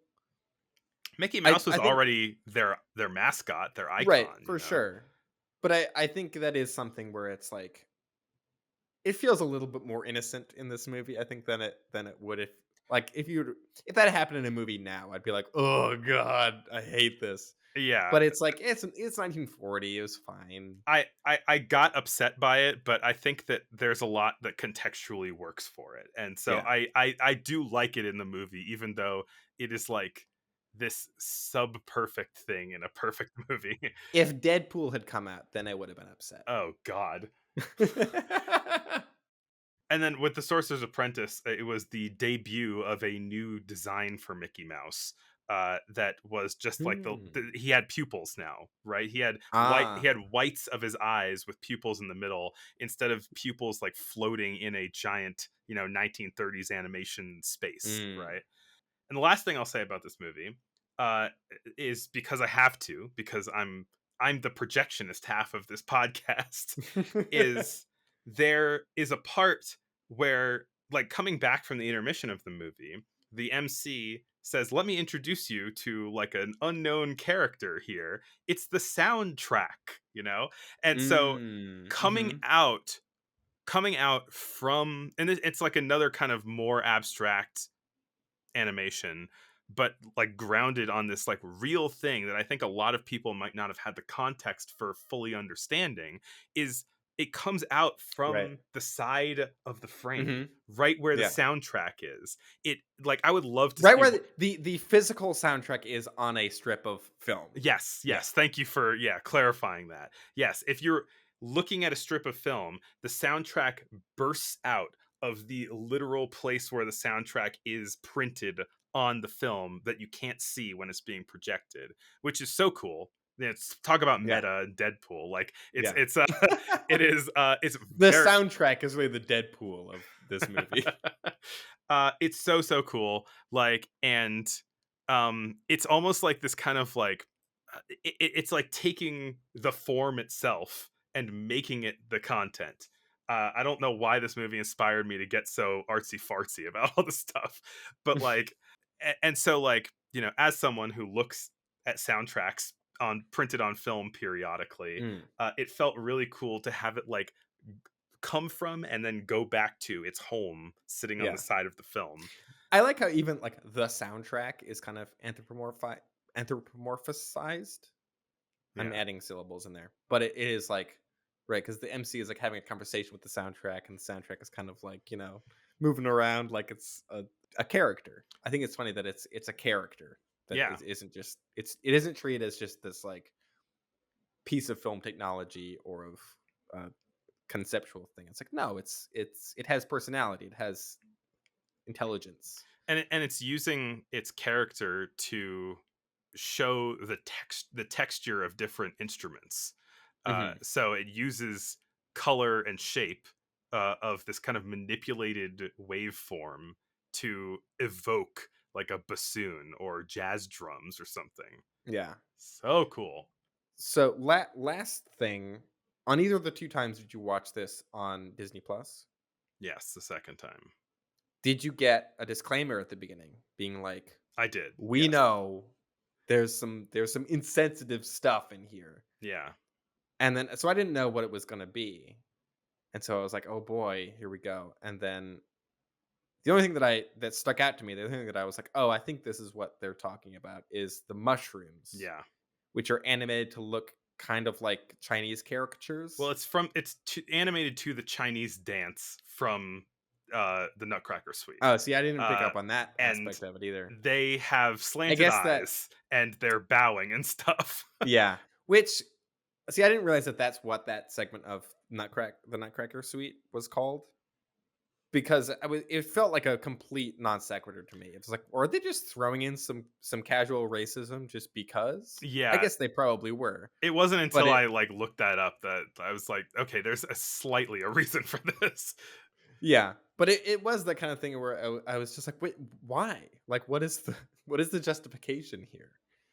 And I think it was just that in 1940, to a primarily like white American audience, they were just like, that was considered amusing, I guess. I don't know. I was mostly just confused by it. Yeah, I mean it is expressive. It is, Right? It's giving human characteristics to inanimate objects, but yeah, which is sort of the yeah, theme of that part of the Sugar Plum Fairies is like, they're taking flowers and other things and yeah. making them humanoid. I mean, the most current day offensive thing in Fantasia is not in it anymore. It's not in the Disney Really? version because there Wait, are this movie is censored? You're saying there is actually more Fantasia? there are some like kind of racial caricature like Sambo type centaurs in the centaur See, part. that's what I thought it was gonna like. I thought it was gonna be kind of more direct, kind of like racist caricature. Not that the mushrooms are good. Yeah, I don't know. I have mixed feelings about that because I hate censorship very much, and at the same time, I'm like, yeah, that sounds gross. But yeah, it is. I think that at least what's left in the movie is like kind of abstract enough that it doesn't pull away from it too much. Where like Mhm. having like the racial character, I was just looking it up. The racial caricatures in the movie were bad enough that they got rid of them in a 1969 re-release. So Wow. Okay. Yeah. that they took the worst out, definitely. Yeah. I also just find it slightly amusing when like you pull something up on Disney Plus and there is a thing that's just like, we know, okay, like Yeah, I don't mean, yell at us. there isn't consensus about how to deal with that stuff, and that is one way to do it. I'm broadly supportive of doing stuff like that. Like I think especially with movies or with like works of art, I hate things that just go away forever. Yeah. I think with stuff like I guess like statues could be considered works of art because they're sculpture, but also like I don't know. I think statues are kind of dumb, and that I don't think we should use statues as a like form of I don't know like cultural currency. I don't know, like I feel like there was a lot of uproar about This like is a whole topic. we can't get rid of the statues. I'm like, why do we want statues? Like, what's special? Who cares if statues exist? I don't care about statues. I, I on don't the whole, agree with you, except for the day that I spent in Madrid. I specifically went to go see the statue of Lucifer in their Central Park. Hey, That's cool. is it like does it look like an angel? It is depicting him falling from the sky. Is it a biblically accurate Lucifer? It is a not in the way that you mean, but a biblically accurate Lucifer. Well, I guess if you were really gonna take it all the way, biblically accurate Lucifer would be like a weird eye monster with wings, right? Right. Falling I from meant the sky. not in that way. Although apparently there's some kind of contention about like the meme of biblically accurate and how like how like whether those things that the like the wheel of eyes is specifically what they meant when they described angels in other scenarios. Like it seems like those eye Right. wheel things were a specific thing, and then angels were just never really specifically talked Well, about. I This is getting very deep into something I don't know that much about. right. I also think with a lot of mythology, there's things like oh trolls, and it's like oh that isn't like a single like species of creature. That's just like a broad term for like a thing that isn't human. And Mhm. I'm guessing that probably depends on translation too, but like I, angel probably is kind of in that realm where it's like angel's gonna be a lot of different stuff. Anyway, that's not what this podcast is about. We should probably Yeah. cut this all out because it is not relevant to what we're talking about. The last thing is that it has a Bacchus slash Dionysus, who is the only like true humanoid character in it. There's the And wizard, the I get sorcerer, I should say. that's true. That's true. But he's even more he's I don't know. He's stylized in a way that doesn't make it feel that way, I guess. Mm. But like he looks like Captain Underpants and he drinks gay wine. Yeah, well, there I did write down that this is the future that liberals want, and it's during the scene when Bacchus is literally drinking rainbows. Yeah, it's great. I think we could all stand to learn something from Bacchus. Yeah, sure. There's also a bit where like a little old cherub, a little sort of like Cupid, like turns away from the camera, and you see his butt, and then the butt turns into a heart, Aw. and that's the end of the scene. What do you want to talk about next? Maybe another Disney cartoon. Okay. That seems like When a you good wish thing. upon a star. Hey, a song so good they made it the Disney fanfare. Yeah. Pinocchio. It's a pretty Pinocchio. you know, I it's a pretty slight movie compared to Fantasia, you know. Sure. Yeah, I definitely did not like it as much as Fantasia. I had seen this one before. Kind of oppositely to Fantasia, a movie that probably would have baffled me as a kid. I feel like I kind of took Pinocchio kind of at face value as a kid, and watching it now, I'm like, what is happening in this movie?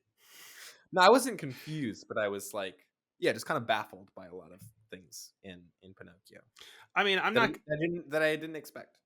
I mean, I don't know if this is what you're getting at, but this movie is kind of like I mean, it was based on something that was serialized, and so therefore it is a bunch of stuff happening. Right. Like this I mean, structurally, right. It's very kind of episodic. It's like each one is kind of somewhat built around like Pinocchio learning a lesson, even though the lesson mostly in this movie seems to just be kind of like don't trust strangers. right. I think that there's a lot, there's a lot of the viciousness, but also the kind of didactic morality of the original Pinocchio story that is taken out of this, where it is sort of just like he's a boy who lies sometimes, and he needs to learn to Yeah. he needs to learn to stay on task. I mean, I do think there's plenty to enjoy about this movie, and I think that the broad kind of like moral messaging of it is very much just like, you know, be, don't be naive, I guess, is Yeah. is kind of the main lesson that Pinocchio, don't lie and don't be naive. If you're a child, the world will crush you. Yeah. But I do think there's something about like the original Pinocchio story and the way that it is so much built around like lessons and like moral things like that.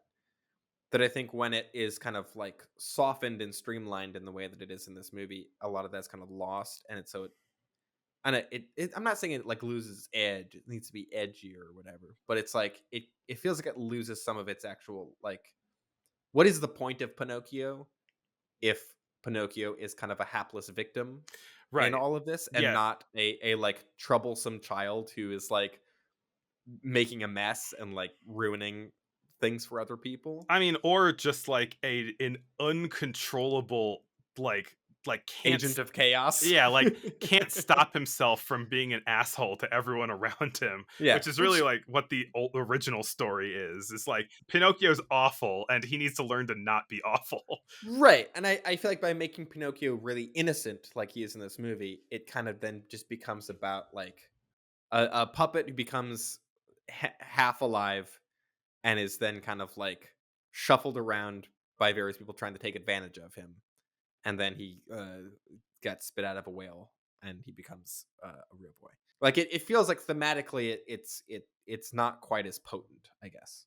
It's not I mean, in line with being a bunch of stuff happening. It's not thematically focused. Mm. It's that being said, there's a lot of stuff in it that's vibes. It's cool. It's good. And Yeah, the animation is such a step up from Snow White. It yeah. like the character animation is great in this movie. Like from a technical perspective, I definitely think it is. I think I overall I think I like the kind of aesthetic of Snow White more than this movie, I guess. Hard disagree. Uh, Okay. I'm allergic to rotoscoping in most contexts.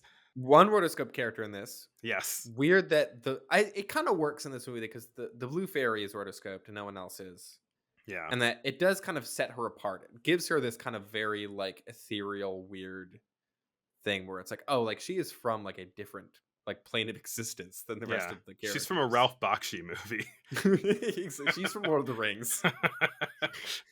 Galadriel shows Yeah, up. it's Galadriel. Another thing I did not remember about this movie from watching it as a child is that the entire reason that Jiminy Cricket is appointed to be Pinocchio's conscience is because he is like head over heels like horny for the blue fairy, which is just I don't know a weird choice. I thought Honestly, everything in this movie is weird choices. it's yeah. So there was I just think a lot of stuff like that where I was like I don't remember this part. This is strange. Jiminy also, he's supposed to be the moral center of the movie, but he's kind of like the Statler and Waldorf of the movie. He is just kind of sitting on the sidelines, like ribbing everything that's happening and saying like this sucks. Right, mostly just complaining a lot. Yeah.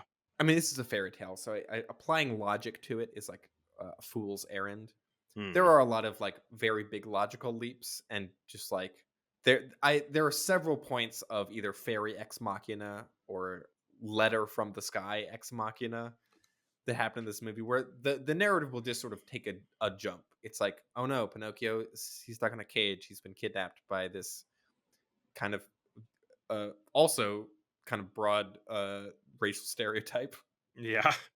This movie didn't have a disclaimer, but and then it's like, oh, the fairy shows up. And it's like, oh, last time I'm gonna help you out of a jam, and then, but then I assume that's where the letter came from later. Hmm. I had like screenwriter gripes with this movie, but I mean, overall, it is like it's for kids. It's a fairy tale. I get it. Yeah. It is. The animation is just incredible. Even if I'm sort of like Fantasia and Snow White are better, but I think that like because this movie has a lot of kind of creative visual energy, I found myself pretty bored by Snow White. And Fantasia's kind of in a world of its own.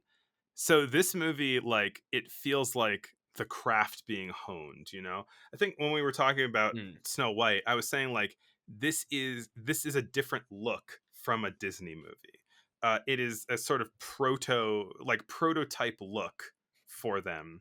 And Pinocchio, I think, kind of solidifies the Disney house style, especially when it comes to how to draw people. Yeah.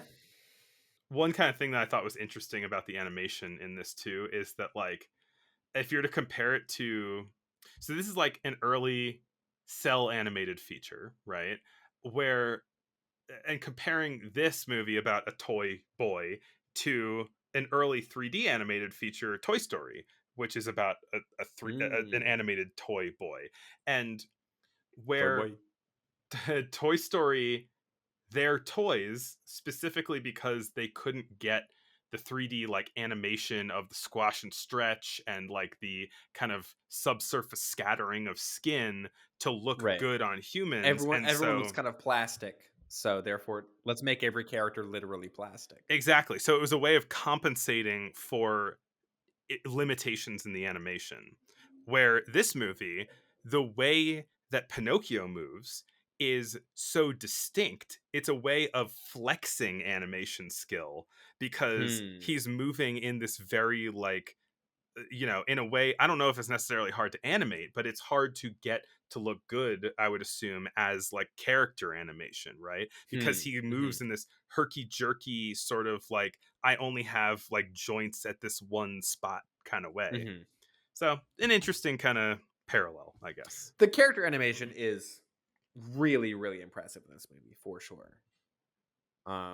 That was a thing I noticed, and like the movie is like showing it off too. Yeah.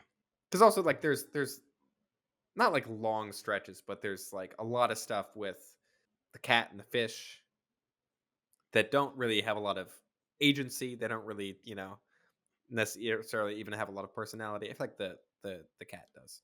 The classic Um, useless Disney animal sidekick. Two of them.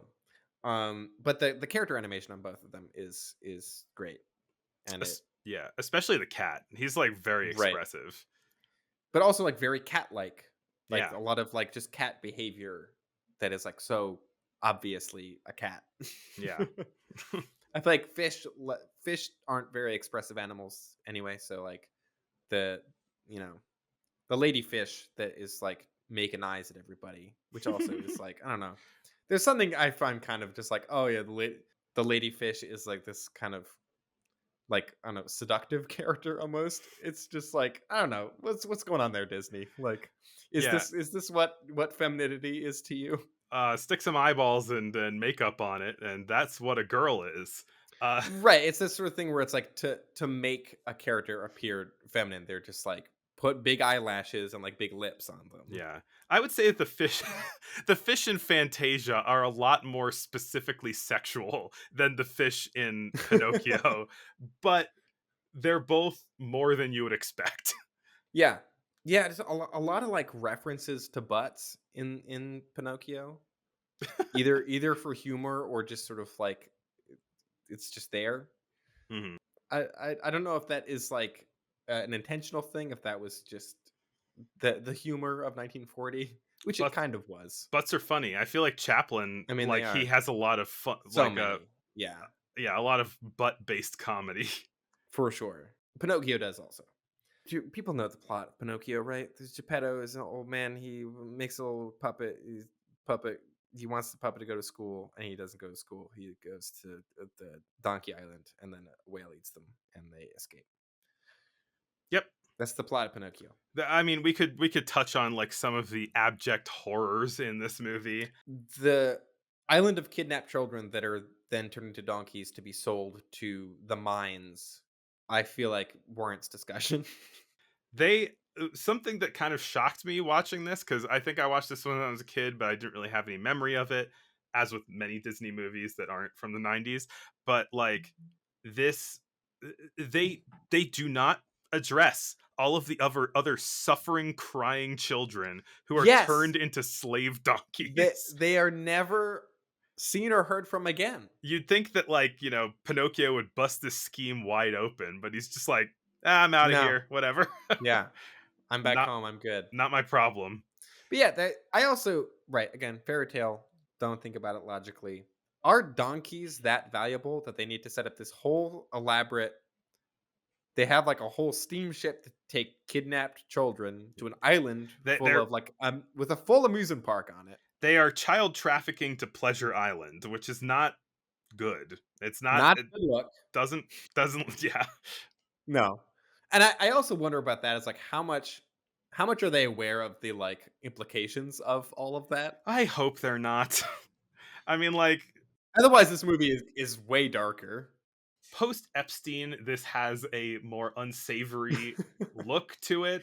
It All was I could think of always while watching it it. was Yeah. already unsavory. At Yeah, I don't know.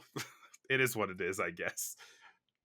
But right, but then it's like they're being turned into donkeys to be used as like labor in the mines somewhere. Mhm. It one of the crates just says salt mines on it. I haven't gone back and looked because that is part of the fairy tale, right? That is not a Disney invention. I have to assume so. But it seems like a lot of work to get some donkeys. You know what I mean? Like you Yeah. think you could just go to like a farm and get some donkeys that way. I, But I, the my assumption is that they want donkeys who suffer. They want donkeys who suffer on oh, a okay. human level. Right. That's part of it. Yeah. Yeah. That makes sense. Two things that stuck out to me about this whole sort of chapter. The ways in which they're portraying like childhood like mischief or sort of like what's the most indulgent thing for like a child to do? Like what does every child want? You know, what is like the most sort of like if you could do anything, if you had like free reign, like no rules, right? They say what? No school, no cops. What everyone dreams of. Hey, I agree. And I think it's very funny that they go to Pleasure Island and it's like bars and like like pool halls and stuff. Like I guess Cigars. all the kids are like, I want to go drink beer and have a cigar. Like I want to go to what is it? It's like the Rough House. You go in there and you poke somebody in the ear, and it's like, I mean, children uh, do love roughhousing. I don't know about no, like true. I smoking think cigars. I think the rough housing thing and like the right the big fancy house you can like break everything makes total sense. But I I think it's want very that. funny that the sort of like fantasy that they're presenting to these kidnapped children is to be like a guy who hangs out at like a duff bar. I mean, like, there is an aspect of childhood that is like attempting childhood play that is attempting to emulate adultness, right? Like, Sure, you're absolutely. like, you see people hang out in pool halls, and maybe your fantasy is to be cool like them, and uh I do think it is a very accurate depiction of what happens if you inhale a cigar, which is that you turn bright green, and you fall just over. slump over. Yeah. I'm like, yeah, accurate. That is about how it feels. Love the whale stuff. Monstro, big fan of Monstro over here. Pro monstro. I mean, Monstro is a sea monster, so you know what's not to like. Also, hang, I completely missed my note where yeah, on Pleasure Island there are these sort of like goblin minions Hmm. that will like close the doors behind them and are like loading the donkeys onto the crates. Also, the transforming into donkey stuff was I remember that happened, but then as it was happening, I'm like, this is very upsetting. It's body horror, basically. Right, because there's the other kid with that is going to hanging out with Pinocchio that you like see a full like werewolf transformation Yeah. of him like slowly and horrifically turning into a donkey. Okay, so I forgot that I should make a note of this, is that my partner has a story about going to see a re-release of Pinocchio in theaters when she was a kid. She was like 4 years old. And G-rated movie. yeah, she was sitting next to her dad, and the scene where the donkey transformation was happening scared her so much that she ripped out like hair from her dad's arm, like just tore out tons of hair from his arm from fear. I mean, not surprising. It's pretty upsetting to watch. Even now, I was like, "Oof, damn!" And then while it was happening, it like triggered, I think, childhood memories of like, "Oh no, this did freak me out as a kid." Also, and then right there's the bit where like some of the donkeys can still talk, and they like keep them in, like a separate pen. I didn't notice that. That actually, I think, might be the most upsetting part of the whole transforming kids into donkeys thing, because there's the one donkey who is like crying and like calling out. It's like, I I just want to go know. home, and Oh god. it is that to me. I was like, this does not belong in a children's film. This is too upsetting. Like that got me, and I remember that upsetting me as a young kid too, being like, no, like someone help. Also, right, like you said, they never go back to the donkeys. That Yeah. is never addressed again. Presumably, they're all just working in the mine somewhere. Well, they were bad kids. So they get what they deserve. Right. They all smoked cigars, so they went to the rough house. Roughhousing is classic. It's you don't get Christmas presents that year if you smoked a cigar. Right. Yeah. Not that year. But yeah, the monstrous stuff I think is cool and fun. All the like sort of like going through the bottom of the ocean with the fish and the coral and stuff. I enjoy that. I Yeah. enjoy ocean stuff. I think that like they were sort of showing off water reflection effects that they could do in Snow White, and in here they've got these like effects of like underwater and heat like shifting of Mm. the air. And they're kind of like being showy with this effect that they There figured is out how to there is do. something to how like blatantly showy the animation in these early Disney movies are, where it's like things will happen that exist for no other reason than just to be like, hey, check it out. Pretty cool, huh? Yeah, I like that. I mean, I think that like I remember with the band concert and all of the like rotation in it. I was like, Yeah. this is just flexing. Like they're just Yeah. going like, how can we do something really difficult just to show that we Mhm. can do it? Which is Yeah. cool. Yeah. And I think is like it is impressive. I'm like, yeah, that looks like it was hard to Yeah. do, to animate. And then so they get eaten by Monstro, they're in the belly, and then they decide to hotbox Monstro's stomach by lighting a fire. Um to get Does smoke make you sneeze? I thought it just makes you suffocate, but so Monstro sneezes and they escape that way. And then that leads to the I guess now somewhat famous image of Pinocchio lying face down in the puddle. That's kind of become a meme. Oh, I'm not sure I've seen that one. I've definitely seen that uh, about the internet. Yeah, okay. That's a relatable image, certainly. Sure, yeah. Kind of reminded me of ET a little bit, where it is like this moment of like, oh no, like the main character is dead. That's where this movie is, and it very briefly, it very quickly walks that back. But again, a sort of thing where it's like surprisingly upsetting for a G-rated movie. I guess G didn't exist in 1940, but Yeah, kids were more hard edged back then. yeah, they smoked cigars. They lived through the depression. They knew they Yeah. were world weary. They were little rascals. They had gangs. Not our gang. They were little rascals. And then he becomes a real boy at the end. I felt very bad for the cat and the fish throughout this movie, who really seem to just have a bad time. Like they do definitely warm up to Pinocchio by the end, but for most of the runtime, it is a net negative, the fact that Pinocchio is around. Hey, it's like it's the classic experience of being a kid in an existing paradigm, and then a new baby brother or sister arrives and wrecks everything Right. up. Right. Yeah. But yeah, Pinocchio, weird movie.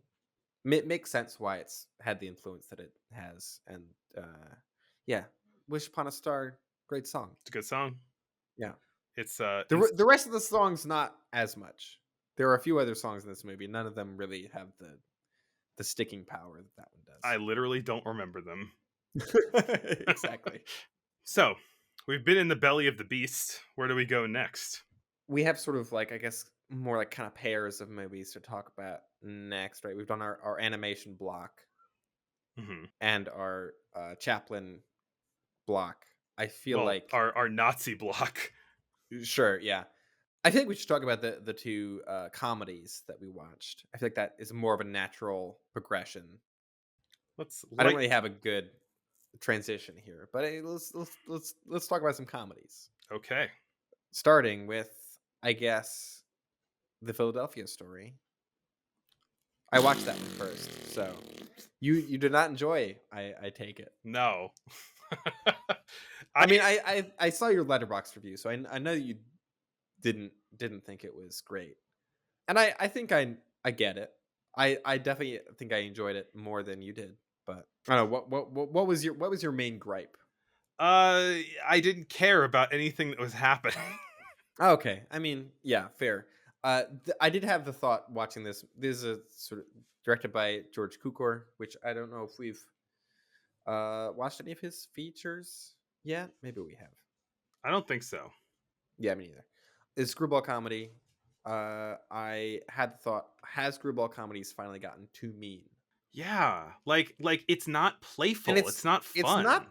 it's not even that I think this movie is necessarily mean. It's the fact that I think all of the characters in it are kind of awful people, which Yeah. can work. I think it's sort of has, and I'm doing sort of a Boss Baby vibes joke here, but it has kind of a Succession or Arrested Development thing going on, where it's like all the characters Okay. are terrible people, Right. but there is amusement to be had in watching their hijinks, Yeah. And I don't think that the characters in this are necessarily as bad as the characters in those TV shows, but they're definitely leaning into this whole sort of like tabloid people are bad and rich people are also bad. So let's pit them against each other and watch the sparks fly, kind of. Right. But I think that like in that there is this kind of like you're supposed to kind of feel this tension, right? Hmm. Between it's a love triangle movie. It Uh is a love hexagon movie. right. There are I there are didn't five characters who are all somehow romantically linked to at least one or two others. I didn't count the faces of this pentagon, but this love pentagon. Is it a But pentagon? I guess it's the same shape, right? wait, a polygon is what I meant. This love polygon. The number of sides on it. But yeah, like, this is because these people are just kind of despicable to each other. I think that it like doesn't really sell like you don't get swept up in the romance, right? Like if you are to take some of these other screwball comedies that have meanness and snippiness in them, there's this affability to it. There's this the like there the, very crucial is that it's giving you affection for the people that are in this so that you can laugh while you watch them be nicely mean to each other, right? Mm, uh I don't know. It's hard to explain, but there's something about the form, like the way this movie came together, that just really didn't work for me. mm. I do think there's the characters in this are a little bit less charming than I think some of the other similar kind of screwball comedy movies that we've seen. And I think I don't know, overall I think this is kind of a dumb movie, but I think it's a fun time. I don't know. There's enough just like 30s 40s silliness in it that I just enjoy. Right? It's got a great cast of Katharine Hepburn, James Stewart, and Cary Grant. Hmm. Just doing the most 1940s voices possible. But yeah, I mean the opening scene of this movie is like, let's start the movie off with some light domestic violence to get everyone on in the right mood. And I think that is kind of like that kind of sums up what doesn't work about the movie. Is like it's sometimes it's sometimes too mean, or it sometimes just feels like it's harder to root for the characters when they're being this kind of just like snipey. It's less of the kind of like charming meanness, right? That and Yeah, I think it's a very subtle distinction. Like I think yeah. that's a really hard. If anything, it makes me appreciate a lot of the other movies more because it makes me The see like, oh the wow, when it's magic in like the script. when the dial is just a little bit off, it really doesn't work as well. And this is a beloved movie. I don't really get it, but it. I think that you're right. That it's like, I mean, don't I want to be comfortable with any kind of setup of a movie. I'm not the kind of person that's like, you Mhm. gotta like the protagonist, you know? But Right, like, yeah. I think that if you're gonna do this kind of movie, then you need to have affection for your characters because it just doesn't work otherwise, like we're Mm. seeing. Like it's just watching a bunch of people sniping at each other. I think the movie wants you to feel the stakes, but because you don't have this kind of fundamental care for the characters and where they go, it doesn't feel like anything is loaded with real stakes. Right. The worst part of it is weirdly like the first act, because that's kind of where the characters are at their worst a lot of the time. Like that's where we're establishing just sort of like how kind of miserable all these people are. And so therefore just like how much they're just treating everyone around them not well. Once it gets to the point where everyone is like, or where at least Catherine Hepburn and James Stewart are like hammered and are just sort of like Yeah. drunkenly kind of stumbling around, then I'm on board Th- fully. Then th- I'm just like, well, now this is fun. there's some charm in that part. Yeah. Some really great drunk acting by Jimmy Stewart in this movie. Yeah. Like and a lot of like subtle little drunk things. Like just like the way in which he'll like get caught up on words and things like that, or like have to it's a pretty like comedic drunk performance, but Yeah. it's still there's a lot of little things where there I think he's getting like he like sits in a wheelbarrow and then Catherine Hepburn starts pushing him in the wheelbarrow and he goes wee like in the middle of a sentence. He's like Yeah, talking that and was like very good. That was very between good. like two words of his sentence, he just goes wee and continue and then just immediately continues talking. No, I love that part actually. Yes. They were like, hey, we've seen love triangles. What if we do a love pentagon, right? Like, what if we just crank this up even further? Love Pentagon sounds like a Netflix reality show. It probably is. And, for all I know, this movie has the classic, I mean, one of the two movies that we watched for this year, the classic, there's a wedding happening tomorrow and Cary Grant is involved. And, like that is a thing, right? Because like Bring Up Baby has that, this movie has that, and then spoilers for the next movie that we're talking about, His Girl Friday. All three are Cary Grant movies where he is somehow involved or adjacent to a wedding that is happening the next day. Specifically in these, trying to stop that wedding so that the woman can be with him instead. Well, in Bring Up Baby, right? It's his wedding. Yeah, I So mean he's this trying with to this and His Girl right. Friday. Yeah, and in all three, there's sort of right. There is a kind of like fiance character who's kind of a buffoon. There's like a fiance who gets introduced, and immediately you're like, oh, no one's ending up with this guy, Right. or this gal. Yeah, in this one, it's like this guy doesn't know how to get on a horse. Like, you think he's a Yeah. real man? I mean that basically is kind of what the movie is positing a little bit. I think there's a lot of stuff in this movie that doesn't work, but I think the stuff that does, it works well enough for me that I enjoy it. Mm-hmm. And just kind of like the very like I don't know, silly like rom-com stuff of like right towards the end when it's like, oh man, like Rishi has this kind of like drunken fling with Jimmy Stewart the night before her wedding. And so then she's like, oh no, what am I gonna do? And then she also, right, is like she's divorced from Cary Grant, but like there's that thing. And so there's this moment where it's like the wedding is about to happen and there's like three possible grooms and it's like, oh no, who's she gonna marry?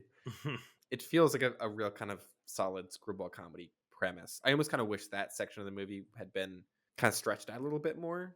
I think the first half of this movie doesn't work that great, and then I think the second half has a lot of really good stuff in it. And I wish that maybe I don't know they'd found a way to kind of incorporate more of that stuff earlier, or just have the beginning not be so kind of unpleasant. Right.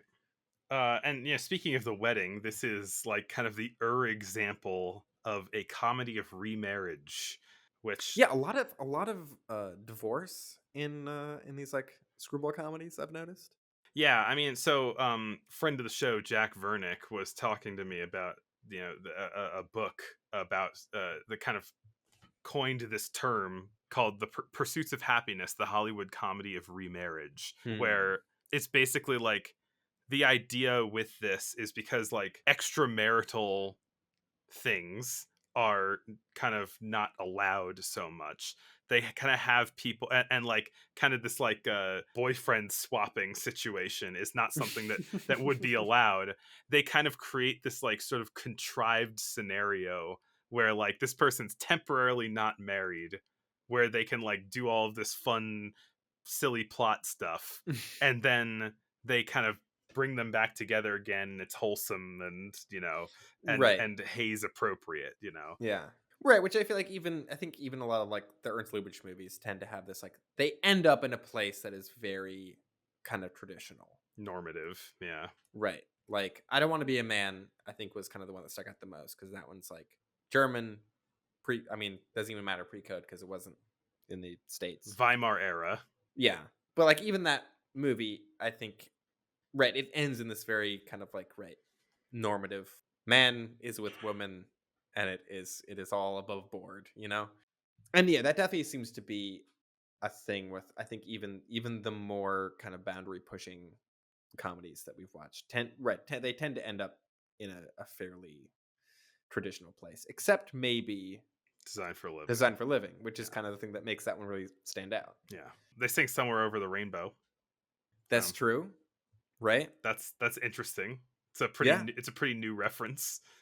Right, new reference, but also, it was a big song, very popular, made it into Yeah. other movies. In my opinion, the superior Cary Grant is divorced, but his ex is getting married the next day movie of 1940 is Here's Girl Friday, directed by Howard Hawks. And yeah, this one's a whirlwind. Yeah. I mean, this is like kind of I think the movie that kind of sets the precedent for like Howard Hawks movies are about people who are talking faster than anyone has ever talked. Everyone in this movie talks like Jamie Taco from I Think You Should Leave. Nice reference there. Yeah. And it rules. I love absurdly overpaced 1940s dialogue.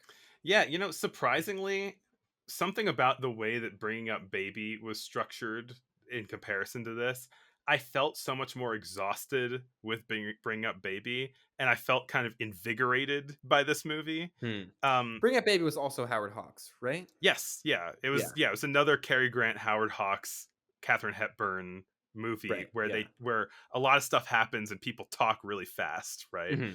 I think that the talking is faster in this movie. I think though. Yeah, I think that the thing that kind of stressed me out about Bringing Up Baby was this kind of like element of chaos to what's happening, where like you don't know what's good, like everything's really hectic, but you also don't know what's going to happen next.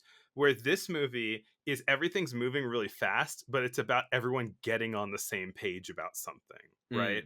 It's about someone going, no, I've turned the newspaper life away. Like, I'm not going to be that guy anymore. And then, like, you see a news story happening on one side of the frame, and she's just looking at it like, oh God, I need it. I need to be a newsman. I do love how this movie kind of treats working for a newspaper as like an addiction. Where it's like, yeah. Like she's like, no, I'm done. I can never go back to that life. Like it's behind me. Like I want to live a boring life. I want to like be a housewife. I want to live in a house. All this stuff. And then right, it's just like, but there's a story here. God damn it. And it's great. Yeah. This is like a kind of similar movie to Civil War in terms of just being about like the power of the press, but also the kind of you gotta sacrifice like the disturbing amorality of the press, yeah. I mean, I think this movie almost is kind of more celebratory of that amorality. I think Civil War is very much being like, I think you think that movie has more of a pro amorality stance than I do. Yeah, this one's rocking with the amorality because it's having fun. It's Right. about like part of her being a newsman, as she calls it, is being a scumbag, and like the guy who she's engaged to, who gets in the way, compared to all this other stuff, there's nothing wrong with him. He's fine. He's a regular guy. He's nice. He seems like a very stand-up guy. That's true. But like he's just not a scumbag, and she's addicted to being a scumbag. Right. Just like Cary Grant is like, I'm gonna be a scumbag and show you how much fun it is, you know? Mm, yeah. Yeah, which feels very like the movie knows that. The movie knows that it is kind of like working for a newspaper isn't necessarily this like addictive like lifestyle thing. I think there's kind of a disclaimer at the beginning of the movie being like, we know that this isn't actually what newspapers are like, right?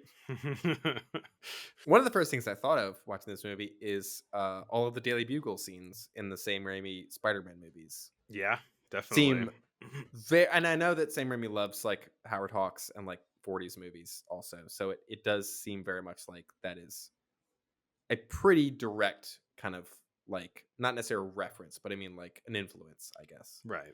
Where he was like, "Oh, I have newspaper stuff in my movie. Okay, it's gonna be like They're this gonna be movie like then." this, yeah. Yeah, but I think even this movie might have even influenced like how Stan Lee approached that stuff too. Hmm. I think that this movie kind of, I don't know if it necessarily created this, but it definitely, I think, helped popularize the image this movie presents of what a newspaper is and like what working in a newspaper is like, which is like incredibly hectic, fast paced, which I think is just true. But then I don't know, the kind of thing of like, you know, a bunch of reporters who are like competing for stories, who've all got the little thing in their hat, like yelling into candlestick phones. Because it's like that's been in some of like the earlier 30s comedies, right? There's like newspaper people. They're always backstabbing. They're like they're trying to find stuff. But I think this movie just cranks it up to such a degree. Yeah, I think it's like it's like kind of asking what if the kind of journalists from Mr. Smith Goes to Washington were like about like twice as amped up and uh On twice as much cocaine. old-timey cocaine, Yeah. and yeah, and then we're just trying to, you know, find whatever story was out there. Yeah. They're There's also roaming the streets for stories. Yeah. There's also there's an SNL sketch that I think is like very directly about like supposed to be this movie that is like making fun of like really fast paced 40s dialogue. Have you seen that? No. I'll throw that in the episode description or whatever. Hmm. There is a plot to this movie, but I feel like it takes place mostly in like the prison like press room. Yeah, I mean, it's based on a play, and it's very obviously based on a play. because it I think has if like anything, two locations. it has two locations. It's all dialogue. I think if that is my, as much as I love the dialogue in this movie, that's kind of my biggest gripe with it is that it feels very stagey. Like, yeah, it's hyper real. But I mean it not so much in like the tone or sort of like its approach to like the reality of the movie, but just in terms like you can very easily tell this is based on a stage play. And it doesn't feel like they changed a lot. It doesn't feel like they're necessarily trying to do that much in terms of adaptation, in terms of making it a movie. It's not that it doesn't look boring. It has, you know, stuff going on. There's a couple, you know, good editing bits and, you know, where it's a cutting between all the different people on phones. But for the most part, I don't know, it feels a little bit removed, a little bit kind of theatrical in that sense, where it's like kind of like a lot of the early talkies did. But thankfully this movie I think has a lot more kineticism in its blocking and in its The blocking is the there, way in yeah. which it's I mean, presented. I wonder though, right? Like, you know, you think about like especially when you compare it to like a more boringly shot early talkie. Like, I think that those movies really suffered from that, and at least for me with this movie, it I think that if it was being too indulgent with its visuals, then it would be giving you too much information. It would be like sensory overload at that Exactly. point. Like Yeah. it almost like the cinematography almost needs to step back to just allow all of the chaos to be in the dialogue. Right. I mean, that is the thing that I think I'm intrigued to see, like to revisit a lot of like 40s movies I've seen before, because that is something I think overall is something that's kind of nice about a lot of 40s movies is how much they tend to shoot stuff in just like a single wide master shot and really have a lot of the movement that you're seeing just in blocking, right? It's like the blocking in these movies is usually really good in a way that think a lot of more modern movies don't really do that as much with blocking. Right. I think this movie feels a little bit too skewed towards the like theater side, and That's I fair. wanted a little bit more kind of like more cinema in it somewhere. I'm doing the like hands, rubbing my fingers together Yeah. because saying cinema in any context sounds pretentious to me, but I also understand its use as a word. Well, yeah, when you talk about the plot, like there is this kind of like thing about like a wrongfully imprisoned person, and then like they uh you know the kind of person in charge like knows that he's innocent, but then he shot a cop and the cop is black and he needs like the vote of like black people in the town that he's in, Yeah. and like it is such a kind of mess where it's hard for me to tell like if it's really trying to say anything with all of that stuff. But like in a way it's Hmm. almost like it has this like detached view of the political implications of what's going on that the newspaper people do, right? Like the movie Right. itself does, where it's like I don't care what's going on. They're all like all these politicians, like and everyone around me, they're all scumbags. I'm just here because it's thrilling to get a story, Hmm. and like I know what's dramatic, and they almost like frame scenarios in order to make them more dramatic, which is bad Yeah. journalistic ethics. Well, yes, absolutely. I mean, right. They are fully right. Cary Grant and Rosalind Russell. What are their character names? Walter and Hildy are like fully like like controlling the situation in order to like get the story and also to kind of like pump the story up a little bit. Yeah. But it's like they become active participants in it, which is not great journalistic ethics. But this movie is not concerned with ethics. This movie is concerned with getting the story. Yeah, if we're to compare it to the last movie too, like Cary Grant, I think pushes right up to the edge, like pretty close to the edge of being too much of a jerk to like feel good about, you know? But there's Mm. still like enough of a playfulness to what he's doing that like even though he's doing legitimately bad things, Oh yeah. it's it you can still be on board with it. Right, he's like so manipulative, and he's like doing all this stuff like behind people's backs and kind of to try to like control the like he gets the fiance arrested what like twice, three times. Yeah. One thing I really love about this movie is how right because it's Cary Grant used to be married to Rosalind Russell's character, like but they're divorced now. They both used to work in the newspaper.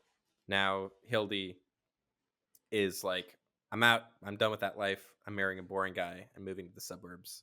And he's sort of like, nah, I know you. You'll never actually be able to quit this biz.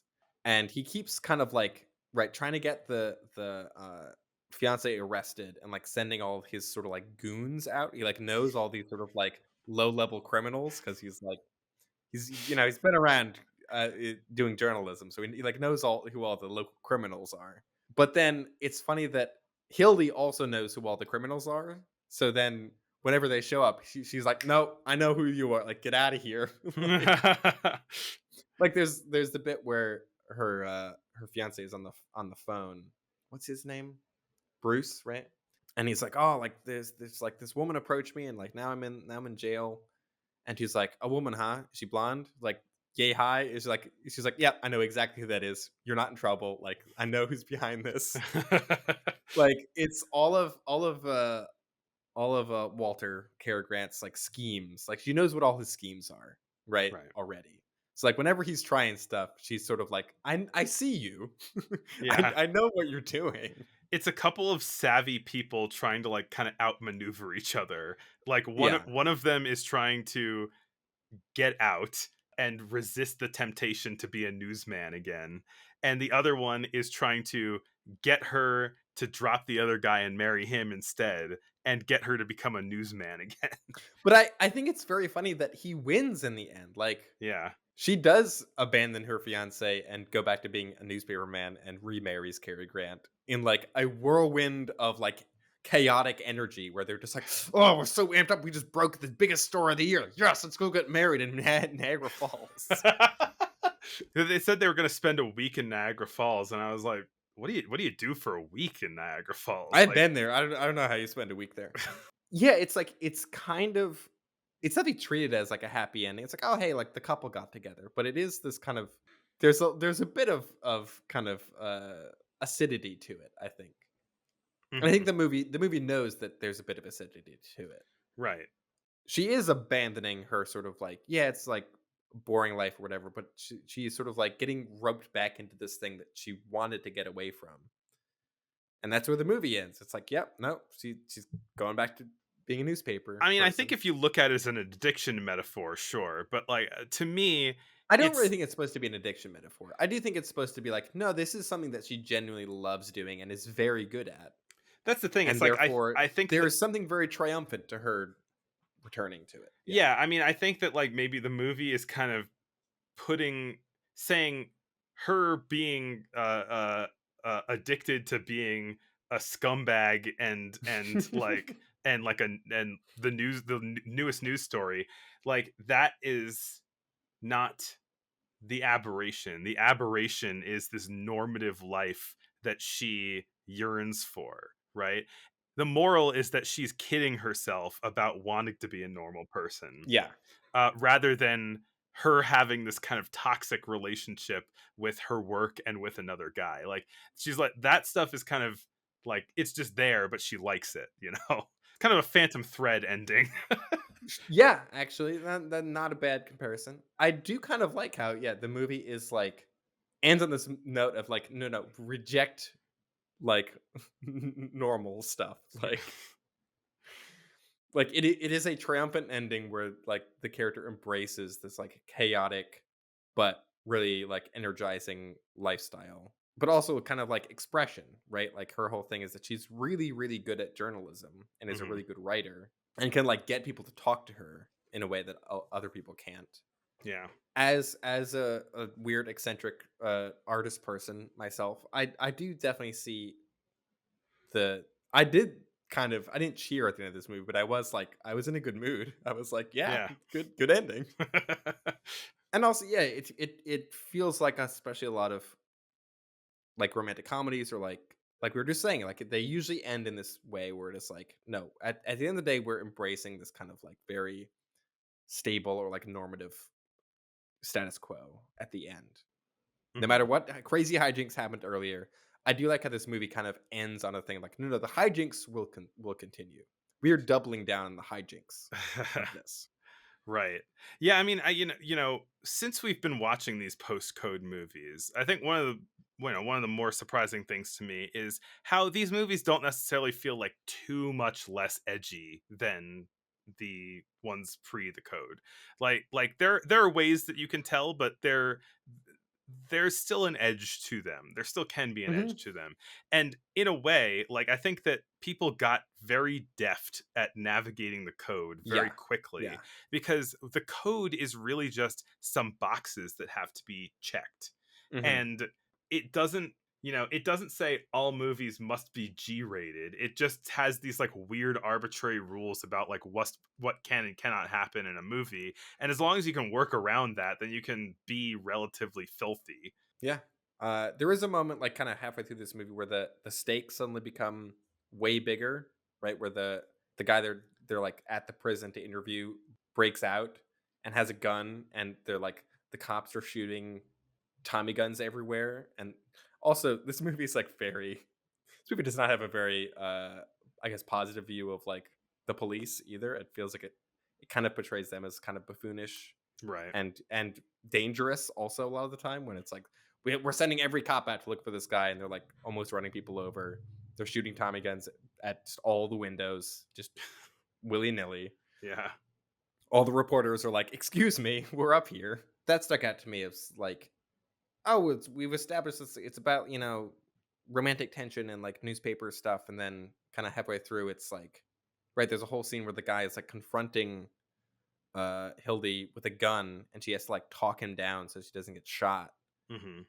and it's like the stakes get a lot higher than I thought that they would for a movie like this. But like I think that like what's notable is that in some ways they're just kind of blasé about these really high stakes, you know. Yeah, They're too busy talking on 2 different phones at once, back and forth. Yes, the most iconic scene, definitely. That and another sort of, I guess, GIF or meme that comes out of this movie is the Cary Grant saying "Get out" and pointing to the door. That's a GIF I've seen many times. Man, how many 40s memes have you seen? I don't know. Maybe I'm just it's at the right corner of the internet that I see a lot of 40s memes. But I think they're not like in Oh, context with that. I feel like the Pinocchio thing and Cary Grant pointing at the door are not usually in the context of them being from the 40s. You know what I mean? you're right. I have seen this GIF. Okay. And as soon as it happened in the movie, I was like, "Yep, there it is." There was a joke in this that really reminded me of an Arrested Development joke that does feel like a kind of like post-code joke in the same way that like Arrested Development jokes are like we can only do so much on Fox because it's a network show, but we're going to be creative about it and somehow make it like even more transgressive, I guess. There was a joke in this movie where I forget who says it, but they're talking on the phone because 90% of this movie is people talking on phones. Yelling on the phone. Yeah. Shot right in the classified ads. No, ads. Yes. Yeah, that Which was is like a joke through inference, right? It's like ads sounds like ass, but they don't say it. yeah. They just plant that in your brain by having the person repeat it, which is it feels like a very Arrested Development type joke. Like they use that kind of humor a lot in that show. Oh Of yeah, like the blown away thing in Arrested right. Development. Yeah. Yeah, you forgot to say away again. Right where it's like they can get away with making pretty filthy jokes just by like saying a word that sounds similar to something or like so I don't know that joke I wrote down like really stuck out to me of like that's good writing. Yeah. And also like good example of ways in which like it's pretty easy to kind of circumnavigate all the kind of dumb rules of the Hays Code. You got anything else on His Girl Friday? Oh, Cary Grant name drops his actual name, Artie Leach, at one point. Oh, I didn't think about that. I'm not entirely sure even why. It's like he's using that to like as if it's like some other person he knows.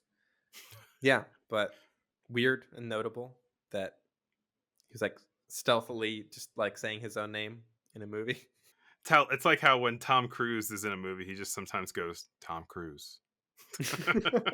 But Tom Cruise is his actual name. Yeah. Or Actually, it might not be, right? it's not his actual last name. Cruise is part of like as far as I know that is part of his legal first name. He says Thomas Cruise Mapother the Fourth. Yeah, exactly. He says that in Top Gun Maverick. Mhm. Yeah, I think that's probably about it. I'd been looking forward to watching His Girl Friday for a while. That was like one Me where I too. was like, yes, Yeah, I want to see people yell into phones. it was a really fun one. Now we're just bouncing back into drama, and good lord, this is going to be a long one. I guess I mean we watched a lot of movies. We did. We For watched this one. 7 features for this, which Yeah, is and 3 shorts. yeah, It's the most we've done in a while. yes, Grapes of Wrath. yeah. Another movie that has some incompetent shoot first, ask questions later. Yeah, Cops. but in a much more like pointed way in this movie. Yeah. This is. Oh, this movie's rough. Yeah, but it is oh so good. Yes. I had seen this before. I read the book when I was like a teenager, and then I watched the movie. And I remember thinking it was very good at the time. But like rewatching it, I was kind of like awestruck at how good this movie is. Yeah. It's like In like on every level. yeah. Naturally, I mean it's based on a Pulitzer Prize winning book that is very good and people should read because it's a good book. But yeah, it's like it's one of the best looking movies we've watched for the show in a while. Hmm. I mean, speaking about like how His Girl Friday like doesn't really feels like it isn't reusing like, a lot of like cinematic tools in the toolbox necessarily. This feels like it's using a lot of them. Mm-hmm. Like the casting in this is like really incredible and like really stands out from the other stuff that we've been watching. I think Yeah, Henry Fonda is so good in this. His mother, played Yeah. Jane Darwell as Ma Jode. Yeah, really, really stand out. And like so many good faces. Yeah. And I also think there's really something to this movie where right, we've been watching a lot of like movie star movies. Hmm. And I think even in the early 30s when like the depression was at its worst, movies would address it. They would directly have scenes addressing the depression, right? Mr. Deeds does that, King Kong does that, It Happened One Night does that. But there is a bit of this kind of remove to those where it's like we're usually following fairly wealthy or at least comfortable characters. Hmm. Right. I mean, the whole thing with It Happened One Night is this like rich woman who then is like, "Oh no, I have to stay at like the camp at the side of the road. Yeah. Ooh, they don't have running water." And it's like, "Oh, what a funny joke." Whereas this movie is like very much about like people, Real working people. class, Yeah. like farm workers, rural. It's about capturing something true. It's about capturing something Yeah. like gritty and real and felt. And it is about characters that a lot of the other movies that we had watched just wouldn't be about. Like I think there's in a lot of the 30s movies, there's this thing of like, no, characters in movies need to be kind of a little bit larger than life, a little bit like they need to be like important people. They need to be even like Mr. Deeds, who's like, oh, he's a country bumpkin. He still lives in this like massive house and has like 8 tubas and is like crazy eccentric guy. Think I got tuba money? Yeah. Whereas, right, the characters in this are just like people who live on a farm.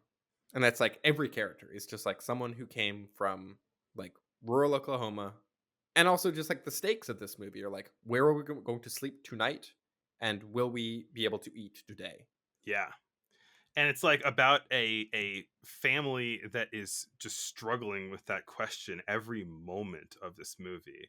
They're like this movie is kind of like unrelenting except for one point where it relents, you know?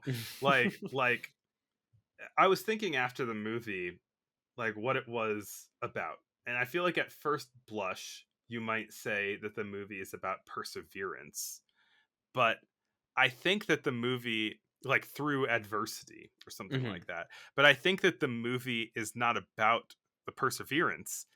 Perseverance is sometimes a factor, but what the movie is about is suffering. Like the movie is Hmm. about horrific like the kind of one of the big points of it is to put a spotlight on this horrific situation that real people were in, right? Hmm. And so it is taking all of this really true misery. It's not like this kind of Pandora's box style like what dark and gritty and horrible thing can I think of next, you know? Like this feels earned, I think. Hmm. So it is talking about the ways that people experience and deal with suffering of this kind. Sometimes that's with perseverance, sometimes it's with giving up and going home, sometimes it's with dying. Like it's telling the story of all of these different people, Right. and some of them don't persevere. Some of them kick the bucket, you know, and it's sad, and everyone else now has to deal with that too. Mm. I don't know. It's just like this movie feels so different in its like filmmaking approach, I think, than Hmm. almost anything else that we've watched. It's directed by John Ford. I think we even mentioned that yet. It definitely feels the most similar to his movies, naturally. But I think even compared to like Stagecoach has this a bit more of this kind of like, it's the old West. There's like gunfights and romantic stuff. Yeah. Whereas this is like it is attempting a kind of sense of realism and a sense of like truthfulness that I think I mean outside of maybe something like and what is it called, Manila Montan, which is a lot more Hmm. abstract and kind of surrealist than this movie is. This movie is like very very grounded Yes. while still being super expressive. Like I don't know, there's just so many choices that I feel like a different director or a different movie wouldn't Hmm. have made. Honestly, like, maybe this is a testament to the filmmaking, but I felt so engrossed by what was happening that I didn't even notice any kind of like interesting cinematic stuff that was happening. Mm. I was I think it makes such a compelling emotional appeal that it's just guiding you through masterfully through everything that it does. Hmm. Yeah. I mean, a lot of that I think is a lot of what makes this movie great is it can be traced back to the novel, right? I think Hmm. a lot of the thematic stuff, all the great character stuff, a lot of the dialogue is verbatim from the novel. A lot of the all the sort of like big situations that they have to deal with. I mean, the novel goes harder than the movie. The movie is they sort of like cleaned up, like nicer version of the book. That's crazy. Like I don't know how much darker you can get, but I mean, I don't know if I want to like. Will you read the book? You should read the book. I kind of want to now. I thought about talking about the ending of the book versus the ending of the movie because they're very different and they strike very different tones to end on. Hmm. Because I think the movie definitely ends on this sort of, even with everything, it ends on this kind of bright spark of hope. Hmm. And it does feel kind of like driving off into the sunset a bit. And this sort of like, there's a bit of this kind of like uplifting. The book does not really, there was an element of perseverance to the end of the book, but it is this just like, Jesus Christ, this is something. There's so But much brutality in this. I won't go further than that because yeah, for anyone who hasn't read the book, go read it. This is one of all the awards. It's great. New York Times bestseller, Yeah. Caldecott. Uh, But I think right, so the book came out in 1939, so like towards the tail end of the depression. I mean, it's sort of like it's arguable like when the Great Depression ended because it's like when does the economy bounce back, right?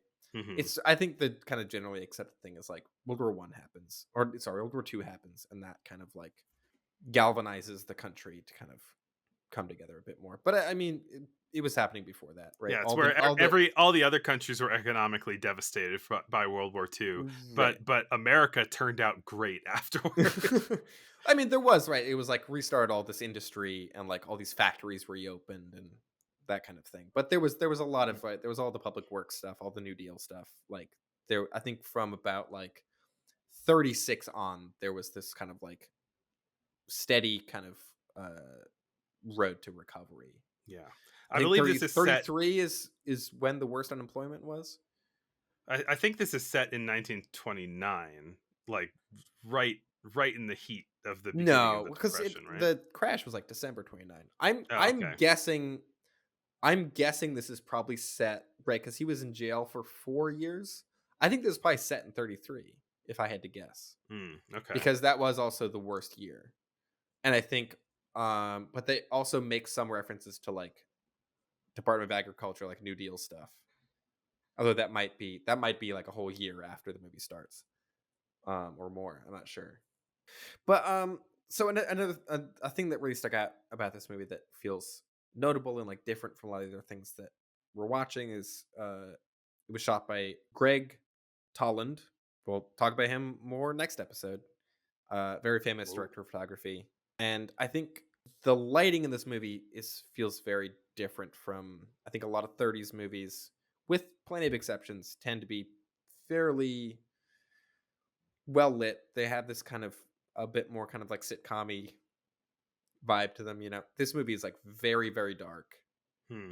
and a lot more. There's plenty of like sets and things like that, but there it feels like there's a little bit more attempt at least to get at the idea of like I don't want to say naturalistic lighting, but it is like because it's not. It's very expressive scenes that are being lit with like someone holding a match, right? And that they're actually Hmm. using lights to simulate that, but it's like they're trying to kind of bring you into this kind of I don't know the world that these characters inhabit, which is a lot kind of darker and harsher and less clear, I Yeah, I guess. mean, there's a lot of scenes that are in this kind of like oppressive bright sunlight, also, Right. Yeah.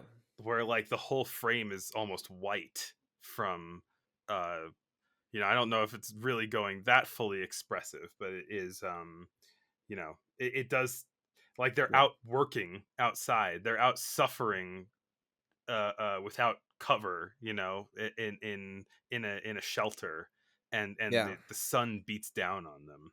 I mean, it's really the visuals in this movie are really expressive without feeling abstract or sort of like expressionistic, I guess. Like Hmm. they feel very grounded, but it's like also all those great faces, right? Like every actor in this movie I feel like has like such a great face. They get a lot And of so like interesting texture out of the stubble on Henry Fonda's right, it's face. like all the kind of like chiaroscuro like low key lighting is really accentuating all the wrinkles in everyone's face. It kind of makes everyone look a little bit more like sun aged. Also, the guy who plays the former preacher, John Carradine, is an amazing face, Yeah. and just like what a character that is. Yeah, he's a preacher. He loses his faith, and then he tags along on a cursed Route 66 road trip, and then he becomes a communist. I don't know if he would even necessarily become a full communist, but it was No, I know. like Yeah, he he becomes he he becomes a labor organizer. advocate. Yeah, Yeah. exactly.